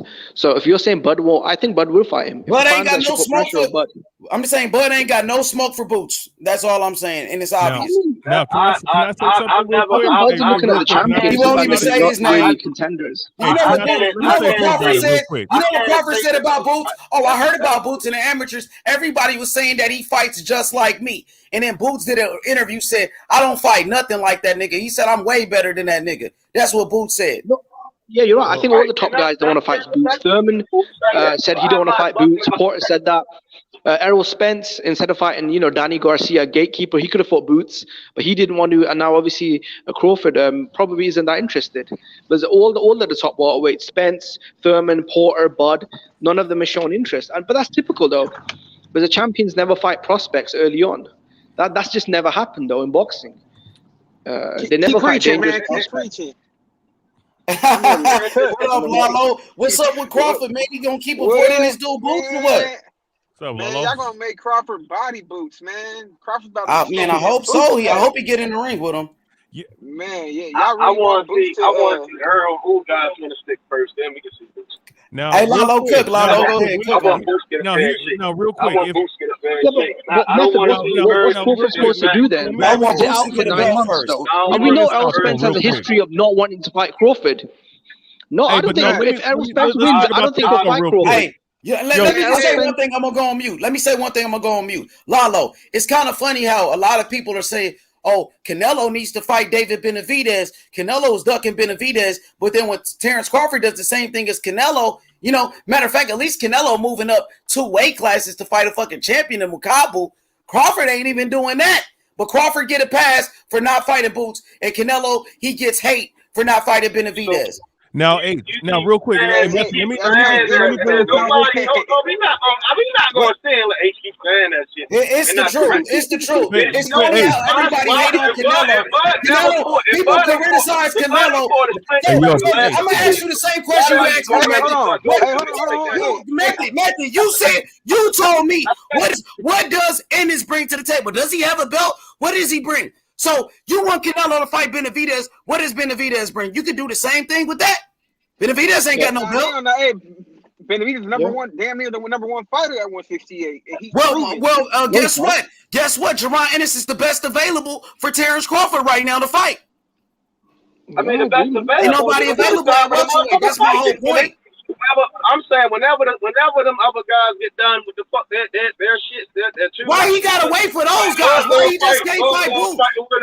I'm saying why he gotta wait for those guys? Why he don't want no smoke with Boots? Method, they're going to fight in April, and we know Errol Spence has a history of acting funny around Crawford. So what's Crawford going to do? He might as well fight Boots. If I was in the same position, I'm like, I want them real quick, go. I'm not going to be like, oh, you can stand the thing. That's cool. I never thought I'd see the day Terence Crawford and his fans would duck somebody the way they duck him. So here's what I'll say though. Here's what I'll say about this fight, real quick. Boots has only been on the scene for about a year. Okay, let's talk about Terence Crawford real quick. So let's deal with some facts. Let's deal with something. If Terence Crawford fights Josh Taylor, then I won't be Bro, mad at him. hey, you're right. He's not fighting Josh Taylor. Josh Taylor's still at 140, and these niggas talking about Josh Taylor. Josh Taylor got to fight at 140. Remember they were talking about that fight earlier. What I'm talking about is whenever Earl Ugas get done. Last year, Bud waited till November. He fought, I believe, the same year before they fought Kell Brook in November. So 9 times out of 10, he's going to fight again. What? In around November, yeah, but that's bullshit, though. Once a year, bro. That fucking no. So Crawford fighting once a year. Crawford gonna keep fighting once a year now. This shit is crazy. It's not bullshit. Crawford's sitting around waiting on the payday. So Crawford's sitting around waiting for a big payday, fighting once a year. That nigga, that motherfucker body probably healing. We don't fucking know. What the fuck? This shit is body healed now. This shit is funny. Hey, Lalo, man, let me hear what you have to say, man. That's real shit. You never fucking know, yo. This shit is funny, man. Motherfucker, nobody said nothing when Canelo was fight May. They went to September. What the fuck are we talking about? Bro, Canelo fought 4 times last year, bro. What are you talking about? He didn't fight nobody last year, but wow. No. He fought 4 times in the last year. Last year, he knows he was in the fucking legal battle with Golden Boy. Remember, he was suing Golden Boy in the zone. And there was a coronavirus. I don't care about what nobody's talking about. I want to see Undisputed. I don't want to hear that. Bro, Canelo only fought once last year, and we know what the reason was. It's because he was trying to fucking sue Golden Boy. Y'all niggas are so easily wavered, bro. Undisputed. That's all niggas be saying. Undisputed. Errol Spence does not want to fight Terence Crawford, bro. This is why I want to see the Boots fight. Crawford. I'm not arguing. Spence will never fight Crawford, bro. I've been waiting for 4 years. The dude is fucking scared. Errol Spence is a fucking pussy. 4 times. We don't care about none of that shit. Undisputed. Every division, undisputed. Bro, Spence don't want to fight Crawford. I'm saying if you only care about undisputed, if that's all you care about, well, Canelo was undisputed, and all Canelo does is get hated on. And he get the undisputed thing. That's right, Method. You didn't have the same energy when Canelo went for undisputed. Canelo was chasing Crawford. How don't y'all see this shit? Crawford is about 1 fight away from 2-time undisputed, right? Now, y'all niggas is goofy, yo. Man, come on, man. They changed. They want to be the first to be 2-time undisputed. That's all I want to see undisputed. Yo. Yeah, but bro, what's he supposed to do? What if Spence don't want to fight him? Then what? Boots gonna fuck up his undisputed plans because Boots gonna knock his ass out. That's why. They gonna move up. They gonna move up in the belt. You know who's gonna knock out Crawford? They gonna have all these different knock Crawford out. I got to fight once a year, bro. And I'm betting my boy Lalo. So your boy Crawford don't want no smoke with Boots, man. He need a fight. Boots is the best available. Go ahead. You never heard of fucking Crawford duck or ran from any goddamn fighter. That's why I'm surprised. Like now, Lalo, I'm shocked. Like this nigga's really. You know what I mean? Hey, look, right now, hey, Crawford. Hey, let me talk. Hey, Crawford. All right, go ahead. Is to become unified, damn near undisputed. You got to respect it. Any fighter that want to become great, challenge Errol Spence. I mean, it's not his fault. Errol Spence don't want to fight him. What did Errol Spence say? Once he moved, went to 147. Once he get a title. You know, Errol Spence, Terence Crawford is going to have to see him. Errol Spence didn't keep his word. It's not Crawford's fault. Well, Errol Spence is fighting Ugas in the unification. He's fighting another champion. Understand that. Look, I want to understand that. But after that fight, it got to happen. You don't think so? Okay, so my whole point is this, Lalo. Since Errol Spence is fighting Ugas, another champion, what is Terence Crawford going to do? The best available is Jaron Ennis. So if you saying he going to knock him out, is that easy? Why he just don't fight him and knock him out then instead of ducking him? He's not ducking him, yo. The fight. Yeah, I don't think he's ducking him, bro. The fight may happen. You know, fucking know. I like that fight. I want to see the winner. What I'm going to do, right? Me personally, right? I'm holding everybody accountable, right? So once we get Earl Ugas, and after that fight, I want to hear Earl say what he got to say, which the fight should be around February, March. It ain't even the New Year. But just for November. Bro, Errol won't fight Bud Crawford, bro. I'm telling you right now. Errol only wants unifications against. Bro, and Method, Errol only wants unifications with everyone except for Bud Crawford. It's when Bud asked him, bro, let's unify. He looked and said, where's the easy road? Porter's available. Bro, this is why I say fight Boots, because, bro, he's not going to fight Errol Spence, bro. Errol Spence has a history of fucking making excuses. I will say about Boots, that motherfucker, Crawford had more belts than Errol Spence. Jimmy, what I'm Errol saying Spence is, too busy Earl building his Ugas. fucking farm, his barn. That's all Errol Bro, Spence worried Crawford was a about right now. two-weight world champion. Crawford was a two-division world champion, undisputed, top 5 pound for pound. And Errol Spence told him, get a belt. Like, motherfucker, what belt do you have? A piece of shit fucking IBF. Who gives a fuck? So Bud Crawford already had November, fucking 8 right? world titles. Bud fought in November. Earl Ugas is what, February, March, right? Right around that time. So after that fight, April. I'm calling for April. But that's even better. I'm calling for fucking undisputed. That's it. That's all. I don't want to hear nothing else about none of that other shit. I just want to undisputed. Hey, look, yeah, but man, Method, you want to sit out for a year. WBA tournament. I don't want to hear about WBC mandatory. I don't want to hear WBO mandatory. Method, I'm telling you right now, as soon as Errol Spence beats Ugas, what he's going to say is, I've got mandatory. Bro, this dude has a history of being a fucking pussy when Bud steps in the room. When Bud Crawford steps in the room, yeah, Errol Spence has a history of being a pussy. Let's keep it real. Yes, when Crawford get a belt. Motherfucker, you're a one-time world champion. Who the fuck are you to tell a two-division world champion to get a belt? I think all sanctioning bodies for that day, after April, March, whatever the day it is, if the fight don't get postponed, or Earl don't suffer from a dangerous injury, or who guys don't suffer from a extravagant injury, I don't know, man. The guy's a fucking drunk. And that's all I'm saying. I want Crawford to forget about the Spence fight. I want Crawford to move on, bro. The Spence fight is gone. He's a pussy. He don't want to fight you. Let's move on. Fight Boots then, right, Jimmy? They don't want that. Yeah, I agree. I haven't heard Virgil, let me say this. I haven't heard any of the Terrence Crawford fans say fight Boots. I haven't heard one Terrence Crawford fan say let him fight Boots. And Boots is the best player. So this is what I'm saying. No, listen to what they say. This is what they say. Go ahead. What I'm saying is, the Earl Ugas don't fight Bud. They need to strengthen him, right? Give Boots the belt, and let's get undisputed. That's all I'm saying. They not gonna fight Bud next. Strip those two dumb motherfuckers. Undisputed with Boots and Bud. That's it. That's all. Because them two motherfuckers going bullshit at the April. That's undisputed with Boots and Bud. Take their belt. Boots number 1 in those divisions. Undisputed. Bang. That's all I'm saying. Fuck them guys. I'm tired of them guys bullshit. We need one man, one face in boxing. Okay. We not so I got a question for Lalo. Lalo, repeat what you just said, Lalo. Let me hear that one more time. I said if Errol Spence not gonna step up to the plate, I want to see Boots get it. All right, for sure. Why okay. not? Let's keep it. Okay. Why not? Yeah, I agree with you guys. Yeah, let's I'm do telling it. you, I'm Errol with it. Spence will never fight Bud Crawford. For sure. I'm That's 100% sure.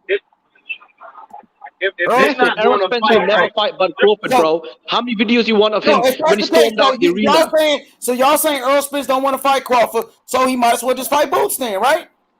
Yeah, I'm saying if Earl, that's what I'm saying in April, right? If Earl say he gonna move up, whoever with Earl Ugas, like they say, if Ugas say he gonna retire, if Earl saying moving up, strip him, Boots is damn near number 1 in every other station in the body. If that motherfucker the belt, him and Bud can fight for undisputed, put all them bitches on the line.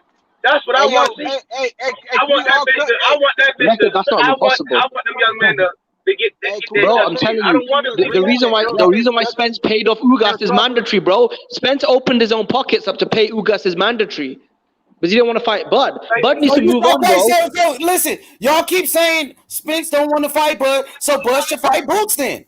Yeah, but Boots is in the mandatory though, from what I remember. Yeah, that's what I'm saying.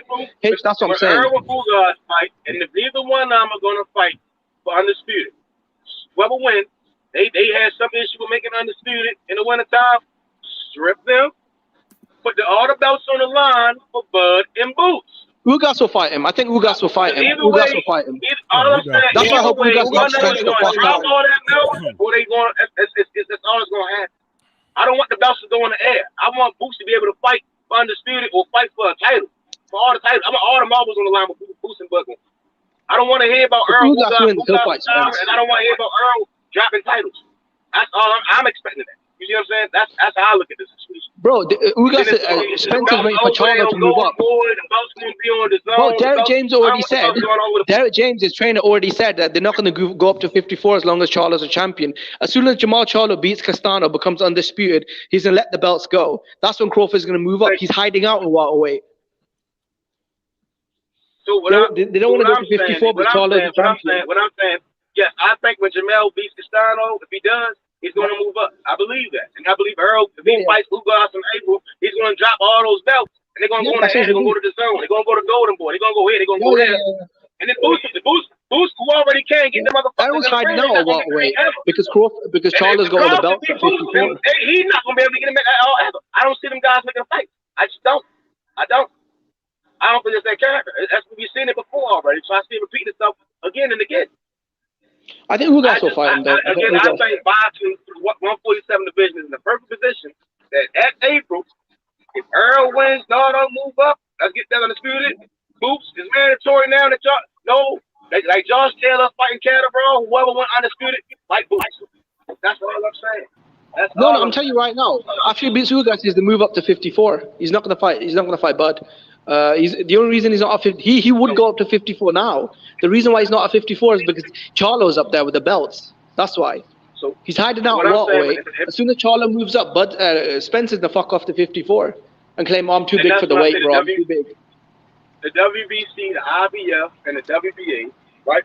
They should put, in my opinion, if Earl drops them bitches in April, Ugas and Earl, Bud and Boots, right? Bud and Boots should fight. Those sanctioning bodies, those other two sanctioning bodies, those belts on the line, similar to how the WBC do that fight on the line for Canelo, fight Callum Smith, they should do the same shit for that fight. And they can, all fans is happy, everybody's happy. Earl is, or Ugas, whoever the fuck does that, put all the bitches on the line for Boots and Bud. Nah, they can't though, because Virgil Ortiz is, they can't because Virgil Ortiz is the number one. No, they can't though, because in the WBC, the Virgil Ortiz is the number one. No, it's not Boots. Virgil Ortiz is the number one. Yeah, the IBF They should switch Boots to number one. I think that makes way more sense. Just put Boots to number one. No, they can't because Crawford already asked the IBF to mandate him. Crawford asked the IBF to make him Errol Spence's mandatory because he knows Errol Spencer. Let's be honest, a little funny in it. So what I'm saying is because Boots and Virgil damn near interchange 1 and 2. If Boots and Bud is the fight that's going to get made, I say those three sanctioning bodies put all the titles on the line. Somebody was going to throw the Ring magazine out of nowhere for Earl and Pacquiao. Throw all the three bits, the belts on the edge, put them all on the line for Boots versus Bud, so they can have undisputed. All the that's never happened though. I know what you're saying. I agree with you. No, I agree with you. But what I'm saying is that's never happened. There's never been 3 vacant belts up at the same time in one fight. If Earl drops all of them, if Earl beats Ugas, all them bitches gonna be vacant. Then they should just I agree with you. The WBO, WBA, IBF, and that's how I look at it. Like hold this motherfucker, hold everybody accountable. That's all I'm saying. I agree with you, but we can't hold Errol accountable, bro. 3-4 years of that's why we have to hold Bud accountable. No, I'll put extra pressure on Brad because I know fucking Spence is fucking scared. That's why. I know, Bud gonna make ducking, man. I know, I that motherfucker was undisputed. He want all that shit. You see what I'm saying? I know Boots, he want all that shit. I don't know about Earl and Ugas, but I do know if Earl say he gonna drop them bitches to go move up to 154. Man, Earl never said. That's a lie, bro. Earl Spence never said he was gonna move up. Earl Spence said he want to be undisputed, bro. Let's stop with the lies now. Let's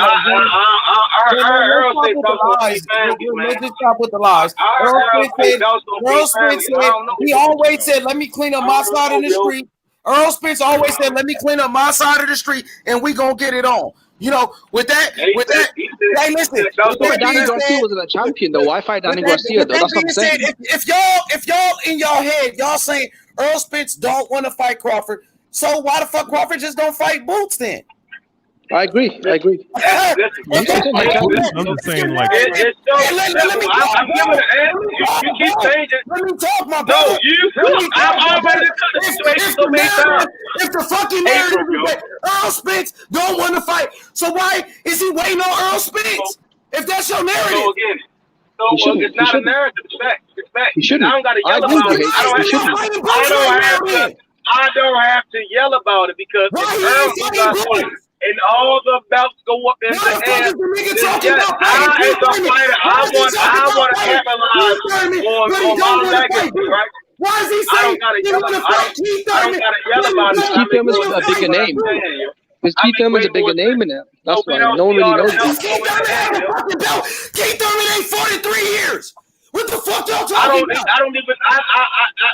again, I don't. Keith Thurman ain't fought in 3 years. Hey, when did he even say saying that? though? Keith Thurman's name. I don't got a yellow card. I was even mentioning Keith Thurman's name. When did he say that? Virgil Ortiz. Nigga say you want to fight Boots Ennis or Virgil Ortiz. Nigga. When did he say that? I ain't gotta go back. He said it on Sean Porter podcast. After the Sean Porter fight, he said that. I understand. So when April come, we gonna see, man. That's all I know, man. April I come, don't want to hear it now. Why you gotta wait until April and Boots calling him out right now? Yeah, stay away from Boots. Avoid Boots. Ain't nobody ducking Boots out here today. Terrence Crawford fans, I thought it was free smoke, but when it come to Boots, energy changed just like that.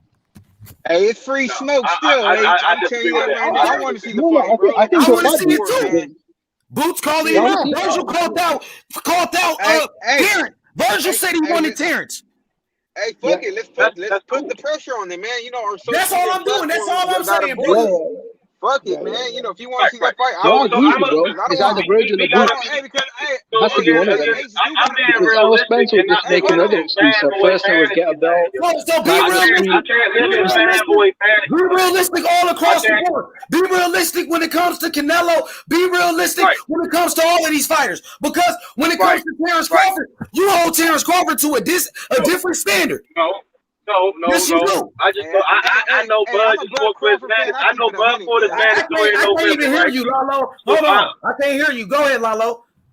I said I'm a Terrence Crawford fan, but I'll keep it 100, man. You are right, though, man. If Errol Spence don't want to step up, fuck it, man. Let's make that Boots versus Crawford fight. So that's gonna be a hell of a fight. To piggyback off that, right? Yeah, but Matthew, you're not making any sense though, because Errol Spence has spent the last 5 years cleaning up his side of the street. Hey, Lalo, look at this comment. He won't let go of that shovel, bro. He took 5 years. Jimmy, check out this comment, Jimmy. Hold on, bro. Let me read the comment.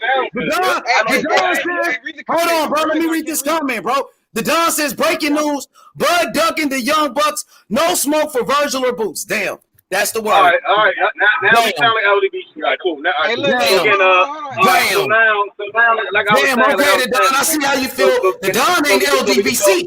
The Don, Latino. He ain't an LDBC member. He can say how he feel. You know what I'm saying? It's always interview with the Terrence Crawford fans. But look, the Terrence Crawford fans, they just wanted Earl Spence to fight Boots.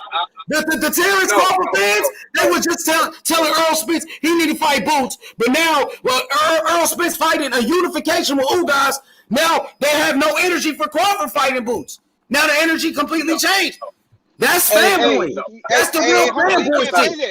So because that never came out. You overtalking Lalo, bro. I can't hear anything. Hold on, man. Go ahead, Lalo. I can't hear you. What I'm trying to say, you can't really say that. Let the brother talk, man. Go ahead, bro. Yeah, not like I'm saying, you can't really say that because I'm a Crawford fan, and I want to see that fight, the one you just mentioned, man. You know, like you said, Errol Spence want to step up. Fuck it, Boots it is. You know, you are right. A lot of Crawford fans did want to see Boots versus Errol Spence, and that shit didn't happen because the Ugas unification fight, which is still a great fight. You know, but fuck it. You know, we do got to keep that same fucking energy when it comes to Crawford fighting Boots. Why not? Yeah, Boots or Virgil. Yeah, definitely one of them. He needs to fight one of them. That's all I'm saying. Either or, I don't care. I don't give a fuck about none of that shit. I just want to, again, undisputed. That's all I keep saying. They just keep taking the conversation. This guy. When the last time welterweight division had an undisputed, I don't really give a fuck. I personally don't give a fuck. I just know reality, bro. I know reality. But you weren't saying that when Canelo wanted undisputed, though. How come you weren't saying that when Canelo wanted it? Let me finish. Go ahead. So again, let me say what I'm saying. I personally don't give a fuck. I just want to see the fights, right? I know Bud just fought his mandatory in November, which makes Virgil Ortiz's next mandatory sometime next year, right? Okay. I know Earl and them going to fight in April, March. I don't know the fucking day, right? Me personally, the same way I want undisputed at heavyweight in every fucking division, I want undisputed. Me is if I was in the same position, I'm gonna wait till April to see what the fuck happens. Because why do you say that when Canelo got undisputed? Why do you say that when Canelo got undisputed? Well, there you go. You don't give a fuck about it, okay? I don't care about pad users, bro. That's all I'm why do you saying. care about Undisputed then? When Canelo wanted Undisputed, you didn't give a fuck. You called him a cherry You can't picker. compare Canelo to guys not on pads. I don't like putting them in the same conversation. I don't like that. That's me. I understand, right? Okay, you're a hater then. I'm not a hater. You say I don't care. I'm not a hater. I don't like when people cheat on video games. So that's just how I am. When you hack on video games, I get pissed. So if the motherfucker putting pads in that system, I get pissed. You know, so okay, cool. Who's more tested than Canelo this year? In the last 11 months, Canelo fought 4 times. Who's been more tested than Canelo? Method. Who's been more drug tested than Canelo? Canelo is the most tested athlete in the sport. Canelo is the most tested athlete in the sport, bro. Who the fuck is more tested than Canelo? He fought 4 times in the last 11 months. You're young, yo. So I'm gonna keep going, yo. I'm saying again. I personally, if I'm in the same situation, my mandatory is gonna come up next year. They gonna fight in April. The Boots fight could happen. Possibly. If that's gonna happen, shit, I'm gonna watch it again. But personally, the motherfucker not just gonna be like, all right, I'm gonna fight Boots. Yeah, and then put too much faith in Spence though. So then I can wait to April. So if they don't make the fight, yeah, bro, the way Spence stormed out of that arena, do you think he wants to fight Crawford? The way that bitch put his tail in between his legs and ran off. You keep cutting me off about the past, my nigga. We not living in the past, my God. Stop talking about the past. Yeah, but Spence don't want to fight him, bro. We gotta let go of the fight. It's not gonna happen, bro. Spence is scared. 5 years, he's still cleaning the side of the street up, bro. I'm not saying that, man. It's been 5 years, bro. He's still cleaning up the road, bro. 5 fucking years, bro. Jimmy, you cutting me off. Danny Garcia's his side of the street, bro. Jimmy. I understand. You get with a child right now. You calm down, yo. So again, in April, when April comes, Ugas and Earl fight.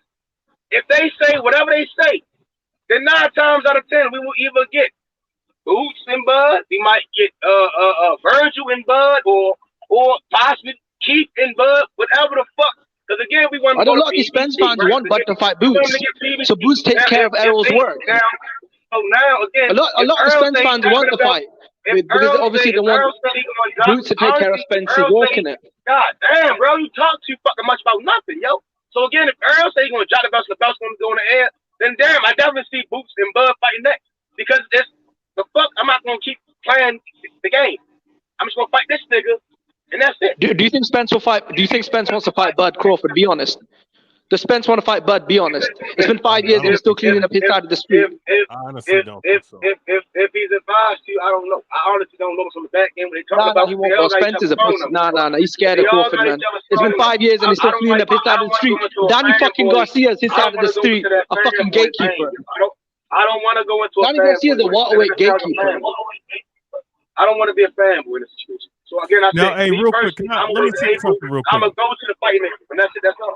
Now, real quick. No, but this guy, I need time because I don't know. I got launched out of a Ferrari. I need time because let historian get his words off. Go ahead, historian. Now, real quick, with the situation, I've seen for 5 years, that this fight has not been made. You know what I'm saying? It's been 5 years, and as fans, it's been 2017, and we're about to be in 2022 in the next 2 days. Yep. All right. And we have not seen this fight. There are a lot of factors, and really, majority of it has been on one side. And at the end of the day, man, like I've given up hope that this fight's even gonna be made regardless. Because let's say if Spence gets past his opponent, if Terrence Crawford gets past his opponent, there's gonna be another fucking bullshit shit. Yeah. He's not done cleaning up his side of the street, bro. I'm just tired of it, man. I mean, 5 years, bro. Collecting all the belts, though, Jimmy. Isn't he collecting all the belts? He's fighting Ugas for the 3rd belt, and then he can fight Crawford for undisputed. Like I said, if you guys look, if you guys feel like, let me talk.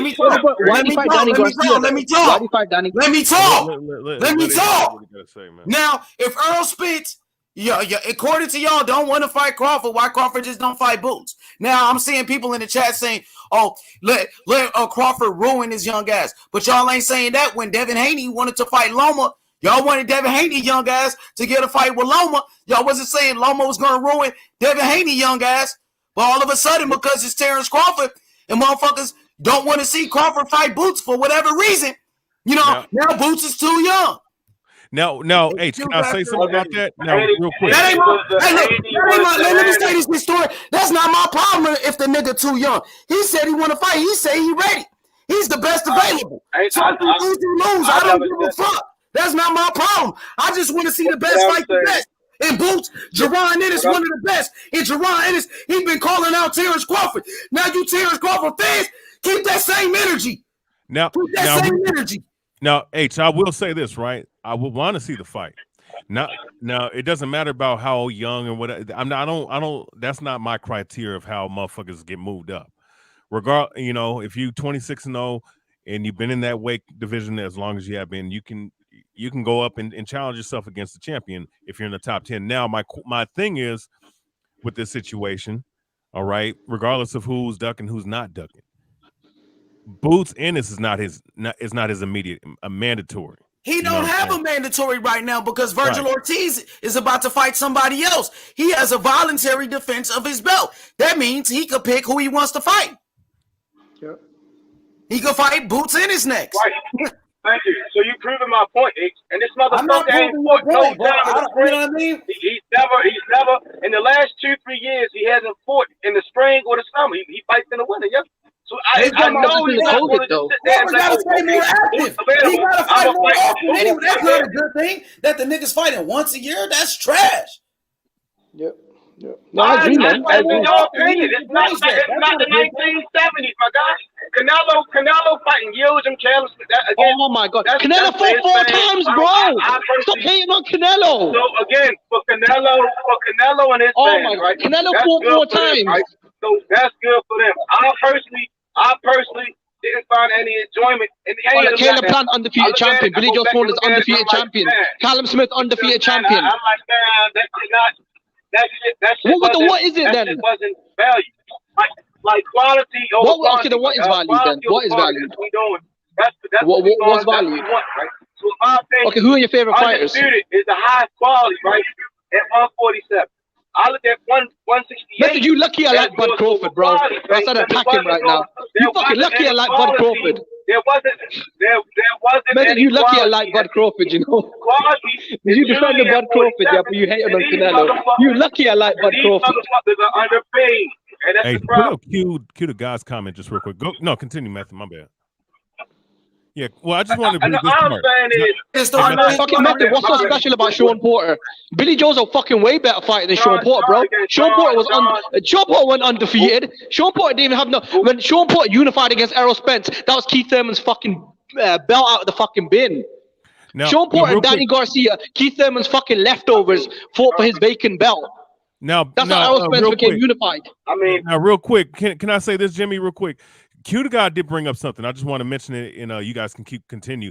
Boots almost he said, and I agree with him. By the way, he says he can't wait for the winner of the unification. I have no problem with that though. Now, think of this: guys have waited for certain unification bouts to happen. Now, I will say this: if maybe he should stay busy within that time period. And look, I would advise any fighter to do that. But if he's waiting for the winner of that fight so he can get the undisputed fight within that year, as fans, would you get mad at that? Considering that's what guys do anyways in this day of age in boxing anyways. Would you get mad at that if he waited for the undisputed? Hey, historian. That's I don't trust Spence. He said, get a belt, I fight you. Then he changed his mind. Jimmy, I don't trust Spence. Hey, Jimmy, actually, right? Gave Mikey 50-50, but fucking Crawford's not like Sean Porter, not fucking undercard fighter. 50-50. Caleb Smith really waited for Canelo. And what's this motherfucker's name? What did Canelo do? He fucking ran through all of them, bro. Billy Joe Saunders undefeated 2-division world champion Olympian. Who the fuck was Sean Porter when he had the belt? When Sean Porter unified against Errol Spence, who was he? Keith Thurman's fucking leftovers. I'm saying it's not the same. Sean Porter wasn't a fucking real champion, bro. Keith Thurman's fucking leftovers, bro. Belt out of the fucking bin against Danny Garcia, the welterweight punch bag. Right. Because 147 is far more elite, with way more talent. Okay. Where'd Spence get his belt from? Cal Brook? Gennady Golovkin just wiped his fucking ass with Cal Brook. Cal Brook had one fucking eye in that fight. What historic welterweight unification are you on about? You're trying to tear down the super middleweight division. I could do that to the welterweight division. IBF champion Cal Brook. Golovkin just wiped his ass with Brook. Cal went up. Listen, Cal Brook and Amir Khan went up to 154 and 160 and gave those fighters hell. until they got stopped. No, bro. Gennady Golovkin broke his face, bro. What historic welterweight unification you on about? Damaged goods, Cal Brook. Cal Brook was damaged goods, bro. Gennady Golovkin smashed his eyes in. And then he had to weight drain to 147. Sean Porter, WBC champion. They made the weight. They came in the fight. Same way, I wouldn't go around saying certain guys are weight for them. He made the weight. No. That's bullshit method. You know, he bulked up to 160, right? He bulked up to 160 to fight Golovkin. Next fight, he drained himself back down 2 weight divisions to fight Errol Spence for the IBF belt, bro. That ain't no fucking great victory. Sean Porter, bro, he's not even a fucking. He was never. Come on, let's be honest, bro. Sean Porter was never an elite level welterweight. When Errol Spence unified the belts against Sean Porter, who gives a fuck? That was Keith Thurman's leftovers, bro. Fighting for his belt. Danny Garcia and Sean Porter fought for the WBC belt. They were Keith Thurman's leftovers fighting for his vacant belt. That's some bum-ass shit, bro. All right, so again, I understand your plight, right? All I'm saying is we are one fight away. No. You're saying Canelo never unified the Superman. Bro, Canelo fought young, undefeated prime champions, right? Sean Porter. Fucking Keith Thurman's leftovers. Cal Brook just had his fucking Golovkin just wiped his ass with him. Who the Canelo fight that was so great? Let me say something right quick. I think 168, all the undefeated champions. The number 1 guy, Callum Smith. The number 2 guy, Billy Joe Saunders. And the number 3 guy. Billy Joe. An undefeated 2-division world champion. An Olympian. Billy Joe was a bad user who ducked Demetrius and beat him. All right, cool. No, I agree. I think Andrade would beat the shit out of Billy Joe. Bro, that don't fucking matter, bro. The sport is full of bad users, bro. Billy Joe never fought anyone worthwhile. Bro, it don't fucking matter, bro. He was an undefeated 2-division world champion. His resume was fucking better than Andrade's. And I like Andrade. Callum Smith's best win was George Groves. Bro, Callum Smith was the number 1 super middleweight in the world. Callum Smith's best across the win board. Ring Magazine, ESPN, BoxRec, Boxing News, Yahoo Sports, The Zone.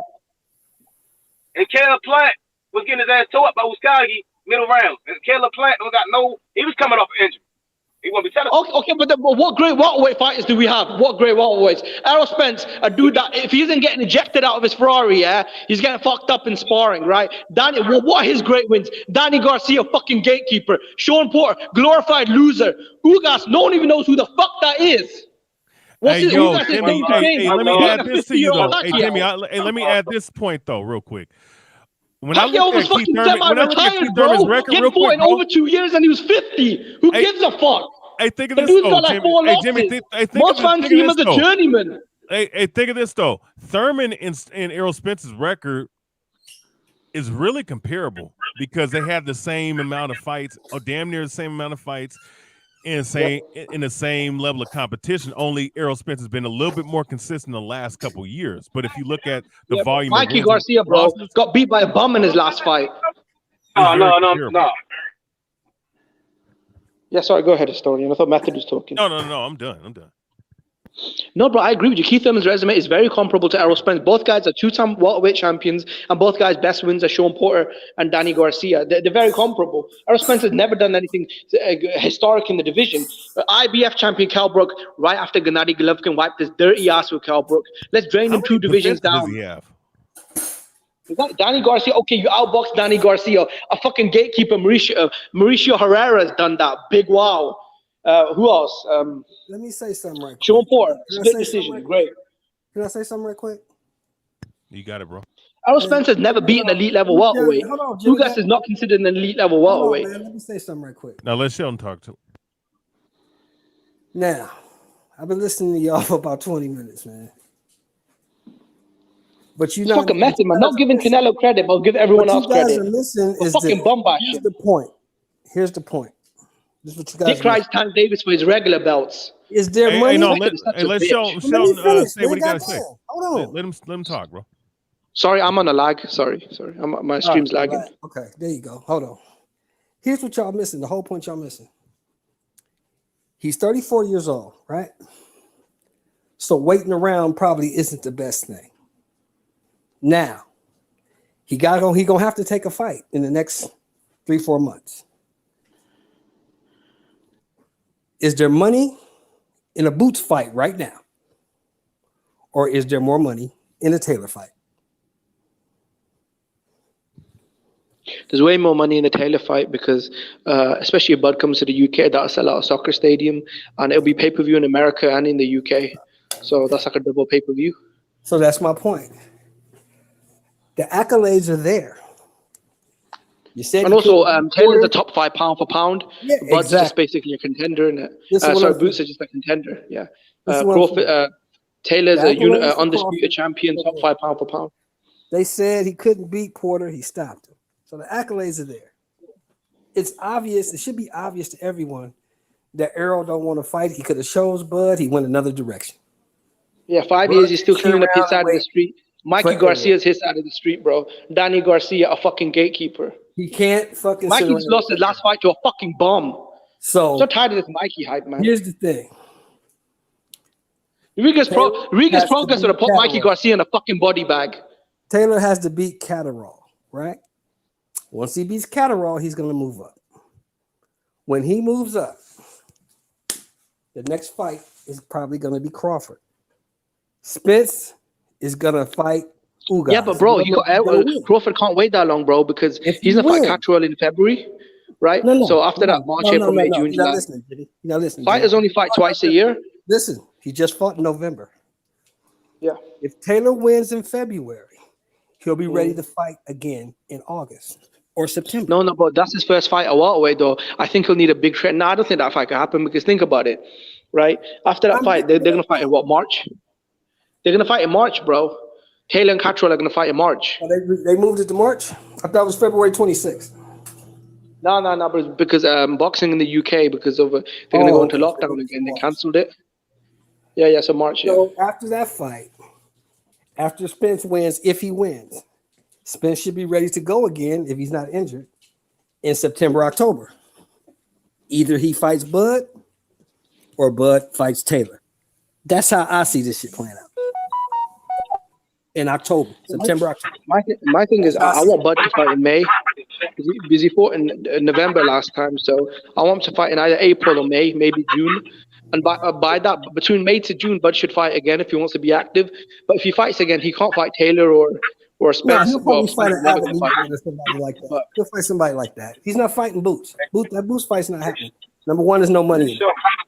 Number two, he's not going to take that fight because Boots could possibly beat him. So why would he take that fight and fuck up the bag? It makes no sense. Shelton, I agree with you, Shelton, right? And I think, again, if Earl does beat Ugas, whoever wins that fight, right, they can do that press conference. I mean, especially the next year, let's say COVID ain't too bad. They can do some shit how they did Conor McGregor. It's like to maximize their bag for Undisputed. Because welterweight division is definitely the glamour division still. I mean, like in this modern era. And it's just like they can make the fight, they can do the tours, go around, get people to want to buy the pay-per-views and shit. That's how I look at it. They give us some time to build that fight up, get the cards ready, you know, and that's how I'm looking at it in the grand scheme of shit. You see what I'm saying? Like, I personally just don't see Bud, having to fight twice. He's only going to fight once again. Like you said, Meth, everybody's pushing for Bud to fight. Bud's going to fight twice this year. I don't know who he's going to fight first. But his second fight this year, at the end of this year, it's either going to be Errol Spence or Josh Taylor. I guarantee you. Boots is not in the picture because he doesn't have enough fan base yet. There's no money in it yet. So it sounds like it'll be. No, I don't mind if Bud fight for like a week of progress. July. It sounds like it'll be Keith, or he might just take on Virgil.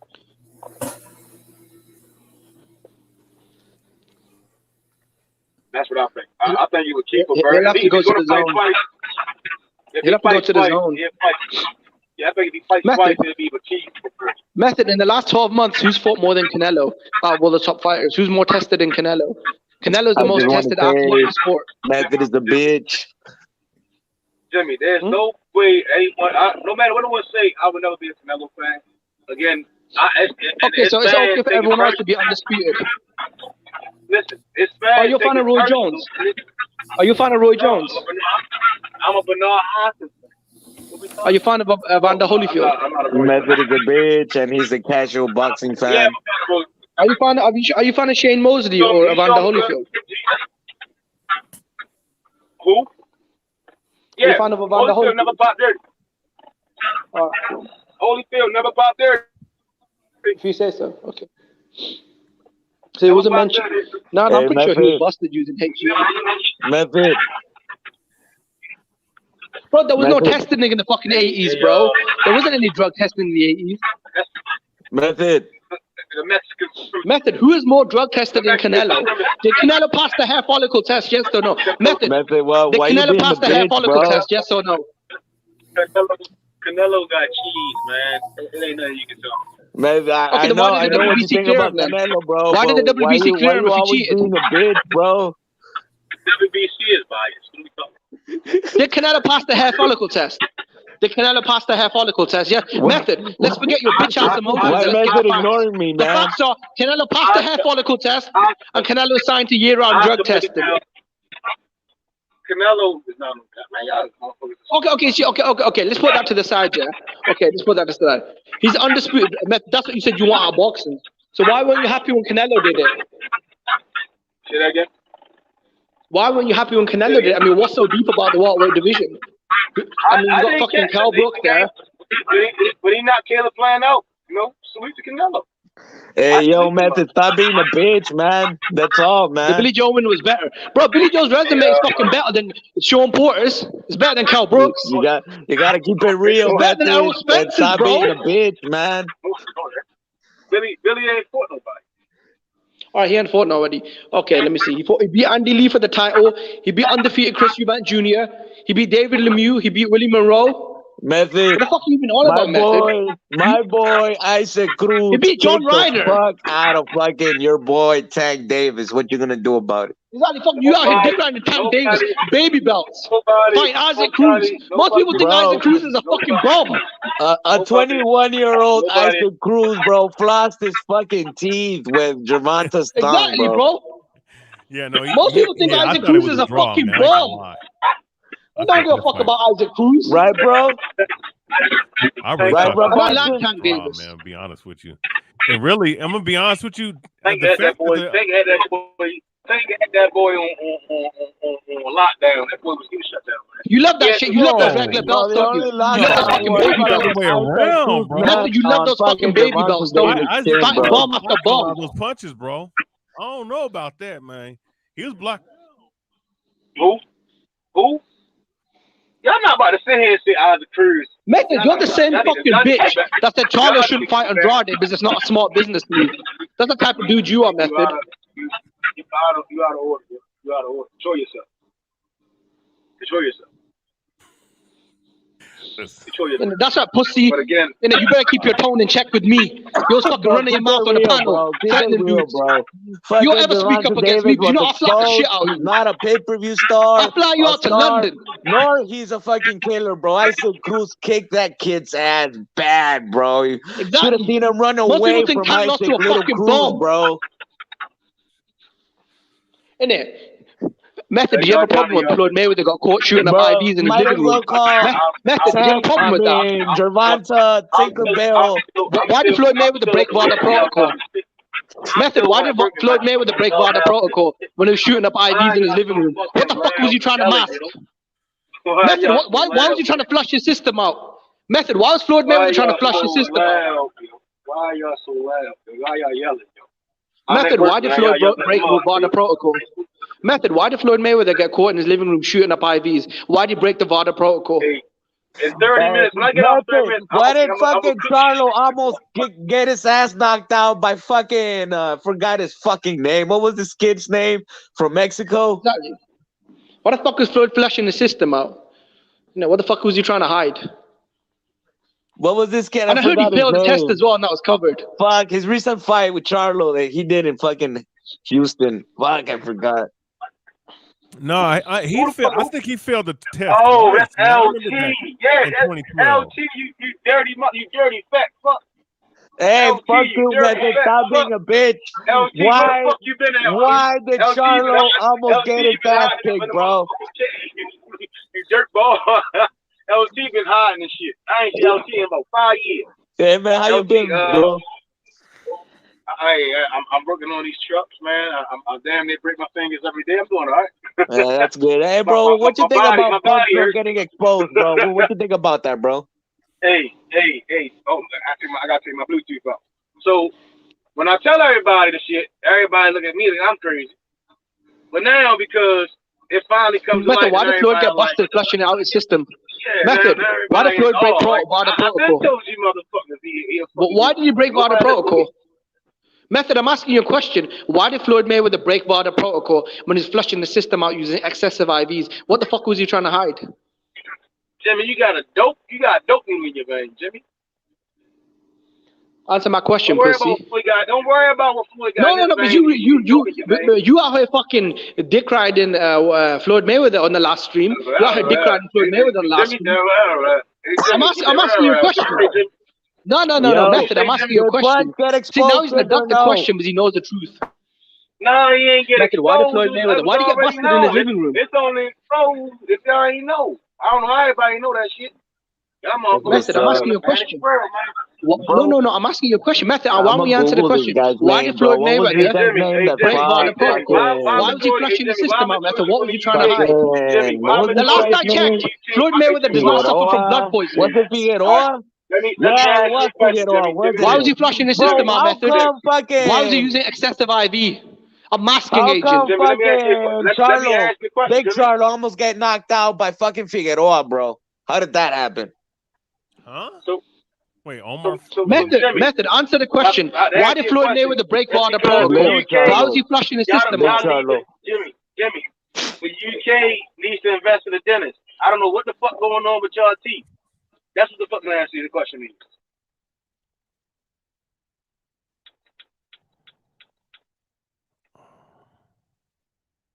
Yeah, I'm on the road. It's too many at one time, Coco. It's too many at one time, Coco. It's too much yelling at one time. I can't hear.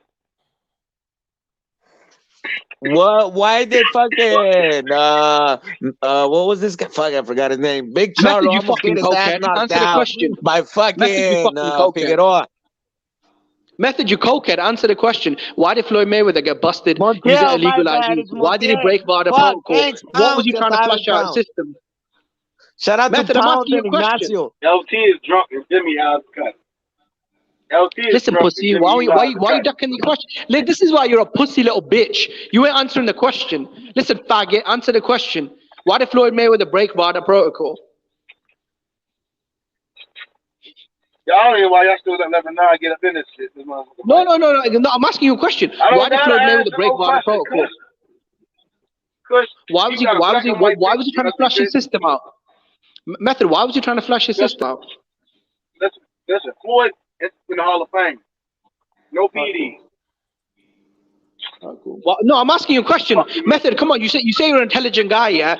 You say you work on trucks. Listen, bitch, you can wash the fucking trucks. Okay? You ain't working on the fucking trucks, you wash them. Ain't no one gonna pay you money to service no truck. You're a fucking method. I'm trying to wax on your bitch. Your bitch also trying to sell the engines for coke. I don't smoke crack, motherfucker. I sell it. Yeah. Method, you know what? Method, I just want to know something, bro. Why we answer the question, Method? Listen, you're a pussy. You pussy. You fucking know. You little whore. You dirty little whore. You fucking slapper. You know. Method, you know. I'm asking you. Answer the question, pussy.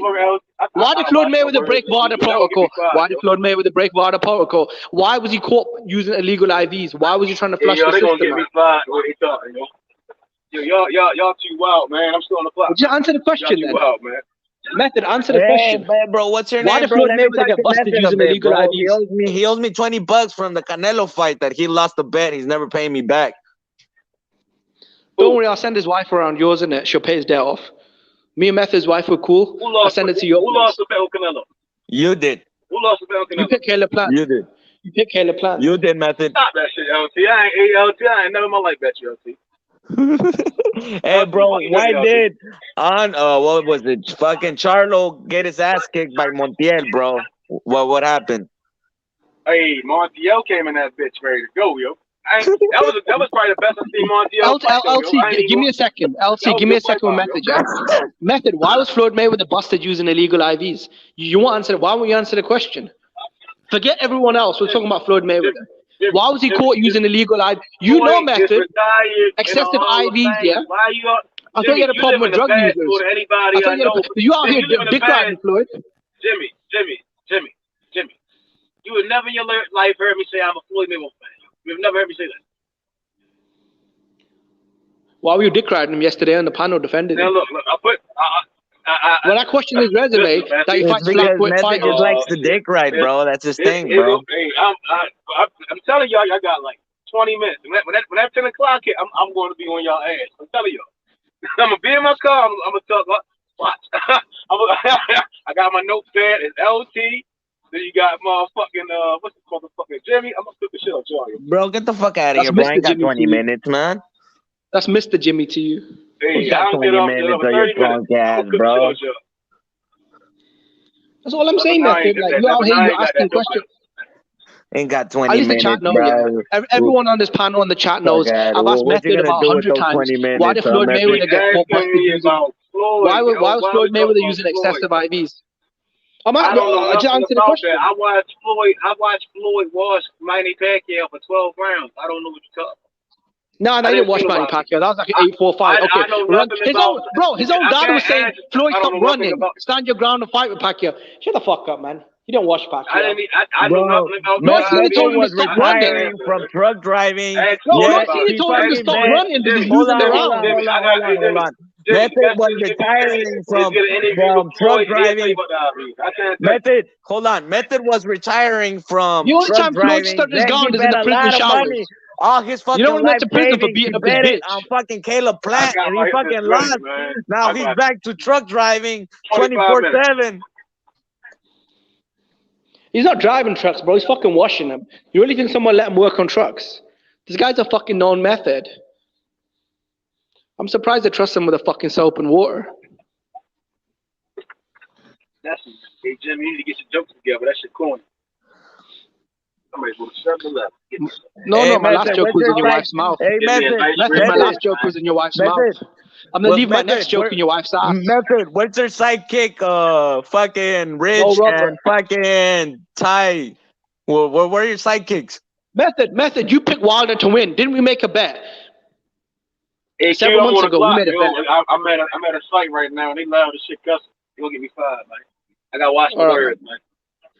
Bro, so funny, bro. How cute. The guy is calling me goofy, bro. It's just so funny. It's so funny how cute the guy is calling me goofy, bro, with that goofy ass haircut, bro, or goofy whatever the fuck, bro. I don't like what is it like threads or whatever the fuck that guy fucking has in his hair is goofy as fuck, and he's calling me goofy, bro. Use that method. And I'm talking about Q the guy, bro. He kept calling me goofy from chat and shit.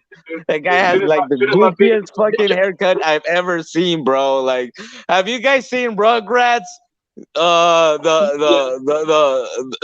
girl that behaved like super bad and shit. What's her name? Angelica, bro. Q the God has Angelica's hair, bro. That's what the fuck.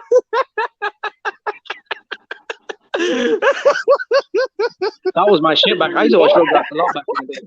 I'm just calling me goofy, bro. Please stop, Q the God. Stop. Yeah, I thought you were about to say Chucky.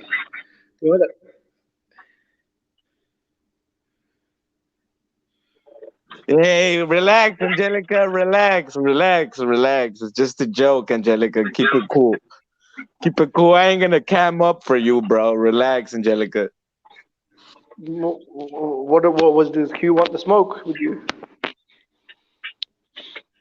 I was ready to get some smoke. Listen, man, I'm ready to start my paperwork. I'm gonna put my Bluetooth on. I'm gonna cook the shit out, y'all. Y'all think y'all off the hook? It's Thursday, tomorrow Friday. I'm gonna enjoy it. I'm gonna cook the shit out, y'all. Method chat saying I destroyed you. The chat saying I destroyed you. The chat broke. Everybody in the chat broke. Especially that Benai. That nigga broke. That motherfucker living in They're the box. laughing at you. They're saying Jimmy's running circles around Method. They're saying Method's a clown. He's getting owned. Kush the greatest. We don't even know that motherfucker name. That motherfucker retarded. That motherfucker Kush, the only motherfucker with his pipe on. Kush is a cool guy, man. Don't say that. No, hey Kush, can we share your wife? Ooh, I'm on big screen. What you the guy gonna do now? I'm ready to start sending shots. With his fucking Angelica haircut and shit. All I'm saying, you're saying bro, that you want to see what kind of undisputed. That's all you give a fuck about. Has, bro. But Canelo did it, you didn't care, bro. Hold on, bro. You know what kind of hair Q the God has, bro? Fucking Krusty the Clown, bro. Have you seen his fucking hair, bro? And he's calling me goofy, bro. I swear to God, bro. This guy has Krusty the Clown haircut and calling people goofy, bro. Hey, LT, they said you about 4'10", 300 pounds, yo. That's what I heard. Fuck yeah, bro. I'm Isaac fucking Cruz. I'm fucking 4'3". What you gonna do about it, Method? Nigga, Method, I'm 4'3". And your little ass still gotta look up to him. If I'm 4'3", you're 3'3". What you gonna do, Method? He 4'3", and you still gotta look up to him, you little motherfucker. Why you keep mentioning my name? Why do you keep mentioning my name, bro? Why you keep mentioning my name, bro? Quit mentioning my name, bro. You still gonna get this smoke. Shut your whole ass. I guess you still undefeated. I guess you still undefeated. I don't need no tag team, dog. Listen, I guess you still undefeated, right, Method? No, you still undefeated with that dope in your nose. Stop it up, man. Stop it. Okay. Man. That's why you mentioned my name. You still in your feelings? You hungry, bro. He wants that shit, bro. You still in your feelings, Method? Why you keep mentioning my name, bro? Why you keep mentioning my name, Method? They say you the Ready Rock champ. That's what I heard. You just that mad at me. You gotta mention my name. Man, y'all hop in the chat. Everybody got something to say. I told you, y'all do get burned down. Okay, say what you gotta say. Let it all out right now, Method. Just let it out, Method. So you done, right? So you done, right? Did you study? Did you go study? Did you go study, Method? Method, did you go study? So you still on goofy shit. So did you go study yet? I got 2 for 5 for you. Eli, salute. I got 2 for 5. So did you go study yet, Method? Did you go study yet? Did you go study your crime, my nigga? Listen, bro. If you gonna mention my name, let me know you fucking. Method, you look like a fucking bobblehead running around the fucking apartment and whatever, bro. Hold on, LT. Hold on, LT. I got 2 for 5. How many you want? I got 2 for 5 for you. How many you want? I want 3. Listen, let me put my order in. Can I put my order in? Method, can I put my order in? Dope man Muslim Method. Dope man Muslim Method. Dope man Muslim. Can I put my I know what you gonna get. Can I put my order in? Let me order up. Let me order up, man. I know you not now, man. That nigga don't want me to order up. So you can't. So can I make my order? No, man. It's LT. Can I make my order? I'm gonna order up that second surah. I'm gonna order up that second surah and the 9th surah. Can I get that? Can I get that? I'm gonna order up that second surah and that 9th surah, bro. Can I get that? Can I get that second surah? Can I get that 9th surah, my dude? That's my order. That's my order. What? Man, stop it, man. Man, how many times you leave off cooking me though? How many times did you leave cooking me? Listen, man. Listen. That's what I'm saying. How many times did you?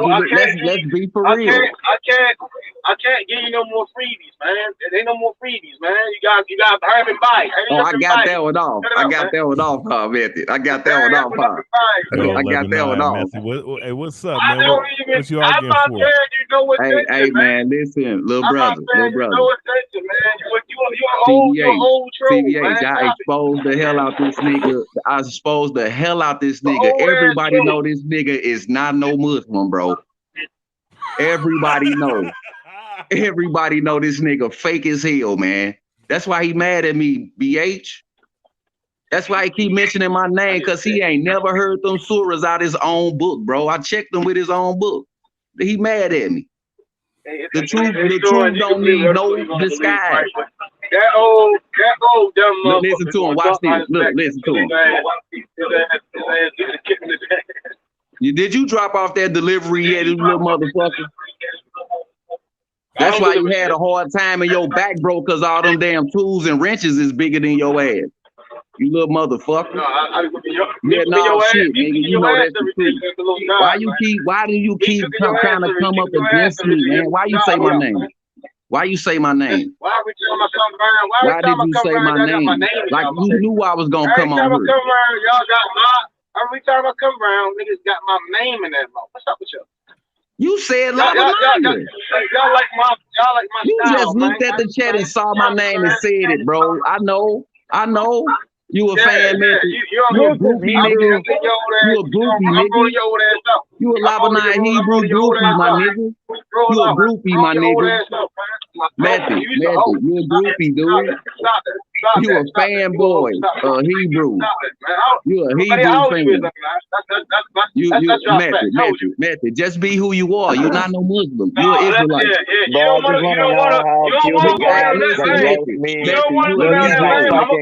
Method. This was so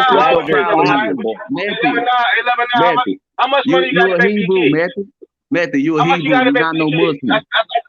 Let's go back. So you an Arab. So hold on. Let's get this right. Let's get this clear. So you an Arab. Your nigga ass is an Arab, right? So you an Arab or you an Arab? Answer the question, man. Bro, he definitely wears the towel. Are you an Arab or not, man? He definitely one of those. Are you a nigga or an Arab, bro? I want to know from Method. Hold on, LT. Are you a nigga? Are you a nigga or an Arab? What are you? What are you? What are you? You trying to joke? I'm asking you a serious question. Are you a Negro or are you an Arab? I'm not joking with you. Are you a nigga or an Arab, nigga? Get it together, man. Get your head together, man. Are you a nigga or are you Arab? No. Last time I checked, yeah. Which one is it? Talking about no. I want to answer. That ain't no yes or no.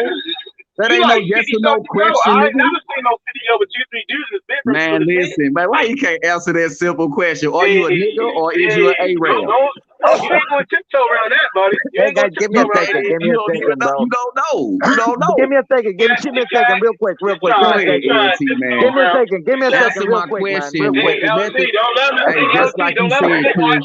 Just like you said, Chris, this nigga don't answer questions. Real quick. This nigga do not answer no questions, bro. Give me a second, bro. Real He's quick. just running his mouth, man. He ain't finna pull out nothing to prove nothing he's saying. Hold on, bro. He not finna pull out nothing to prove what he's saying. How Q the God's gonna roast me when he looks like the gay brother of Bob Marley, bro. Like Gabe Marley or some shit, bro. You know what I mean? He looks like a gay version of every fucking man, are you Arab or are you a Negro, haircut, bro? Like I swear to God, bro. Answer the question, Method. Are you a Negro or are you an Arabic man? Are you the gay Arab? brother of Bob Marley? I just want to know that, and then I'm gonna be done with you. How old you is, man? That's all. Explain it then. Explain it. If you that old, you don't even know who you are, man. I can't. You don't even know who you are, dude. On your bed, man. See what I'm saying, man? It's so easy to cut this dude, man. It's easy to show how dumb you are. Method, what color are you? What color are you? Method, have you ever read Second Surah? Hey, Method, have you ever read Second Surah? Nigga, shut your dumb ass up. Stop. Look at him, man. He up. I told you never teach you nothing, bro. Method, I got the correct, brother. I asked you a simple question. What would have you ever read? No, you're not asking me no simple question. No, he haven't. I read it to him yesterday. I read it to him the other day. What is Second Surah? And who you listen to? You talk out of your own listen to a 50-year-old man that live in a bedroom with bunk beds, ain't got his life together, ain't got no money in the bank. Look how mad this dude is, man. That's fucked up. Ask him about his religion. This the result. Listen, now I'm a cam up, right? This nigga got life together. This nigga in a cereal box on wheels, man. Nigga in a cereal box on wheels, my nigga. Wait. You got a 30-something-year-old man. Monkey looking ass nigga.